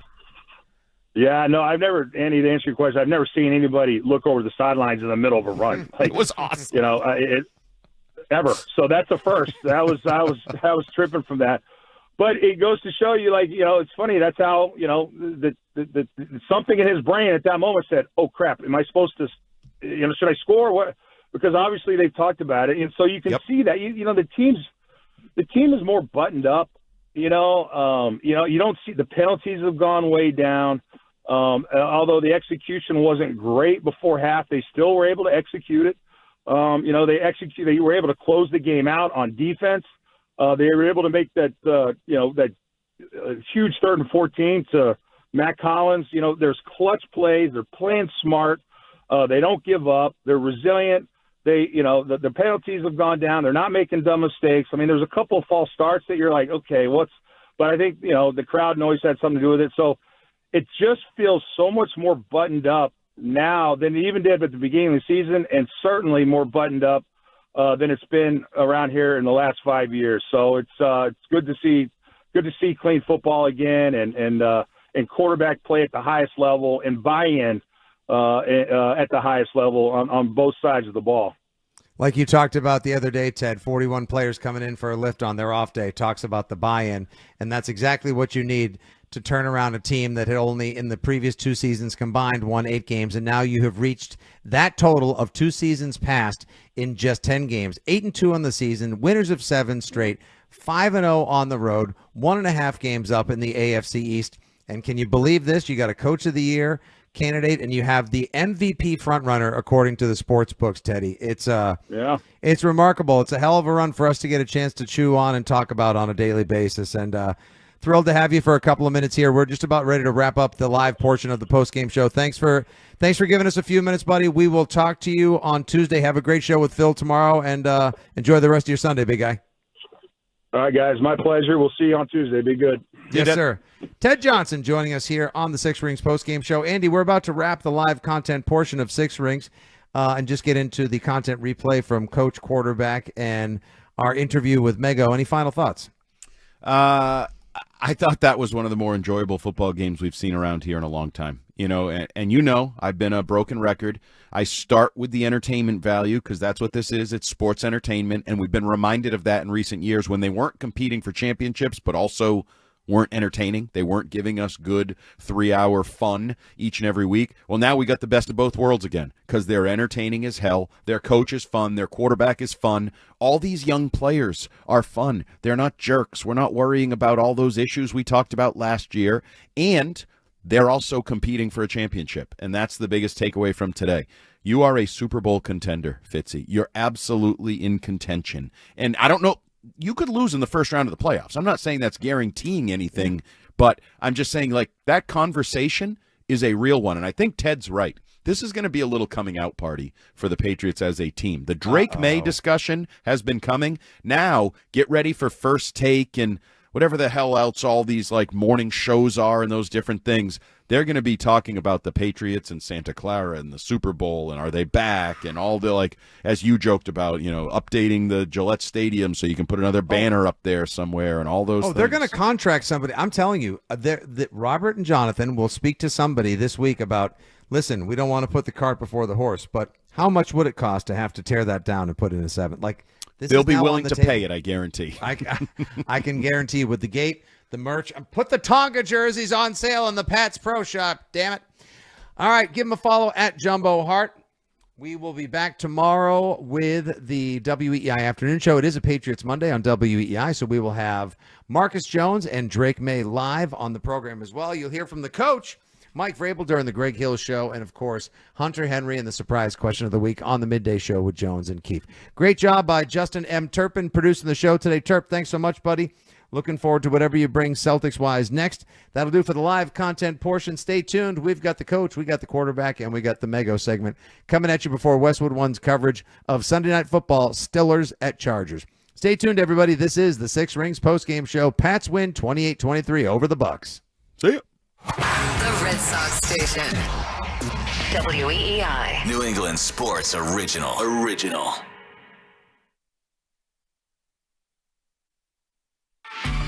Hey, Boston, fast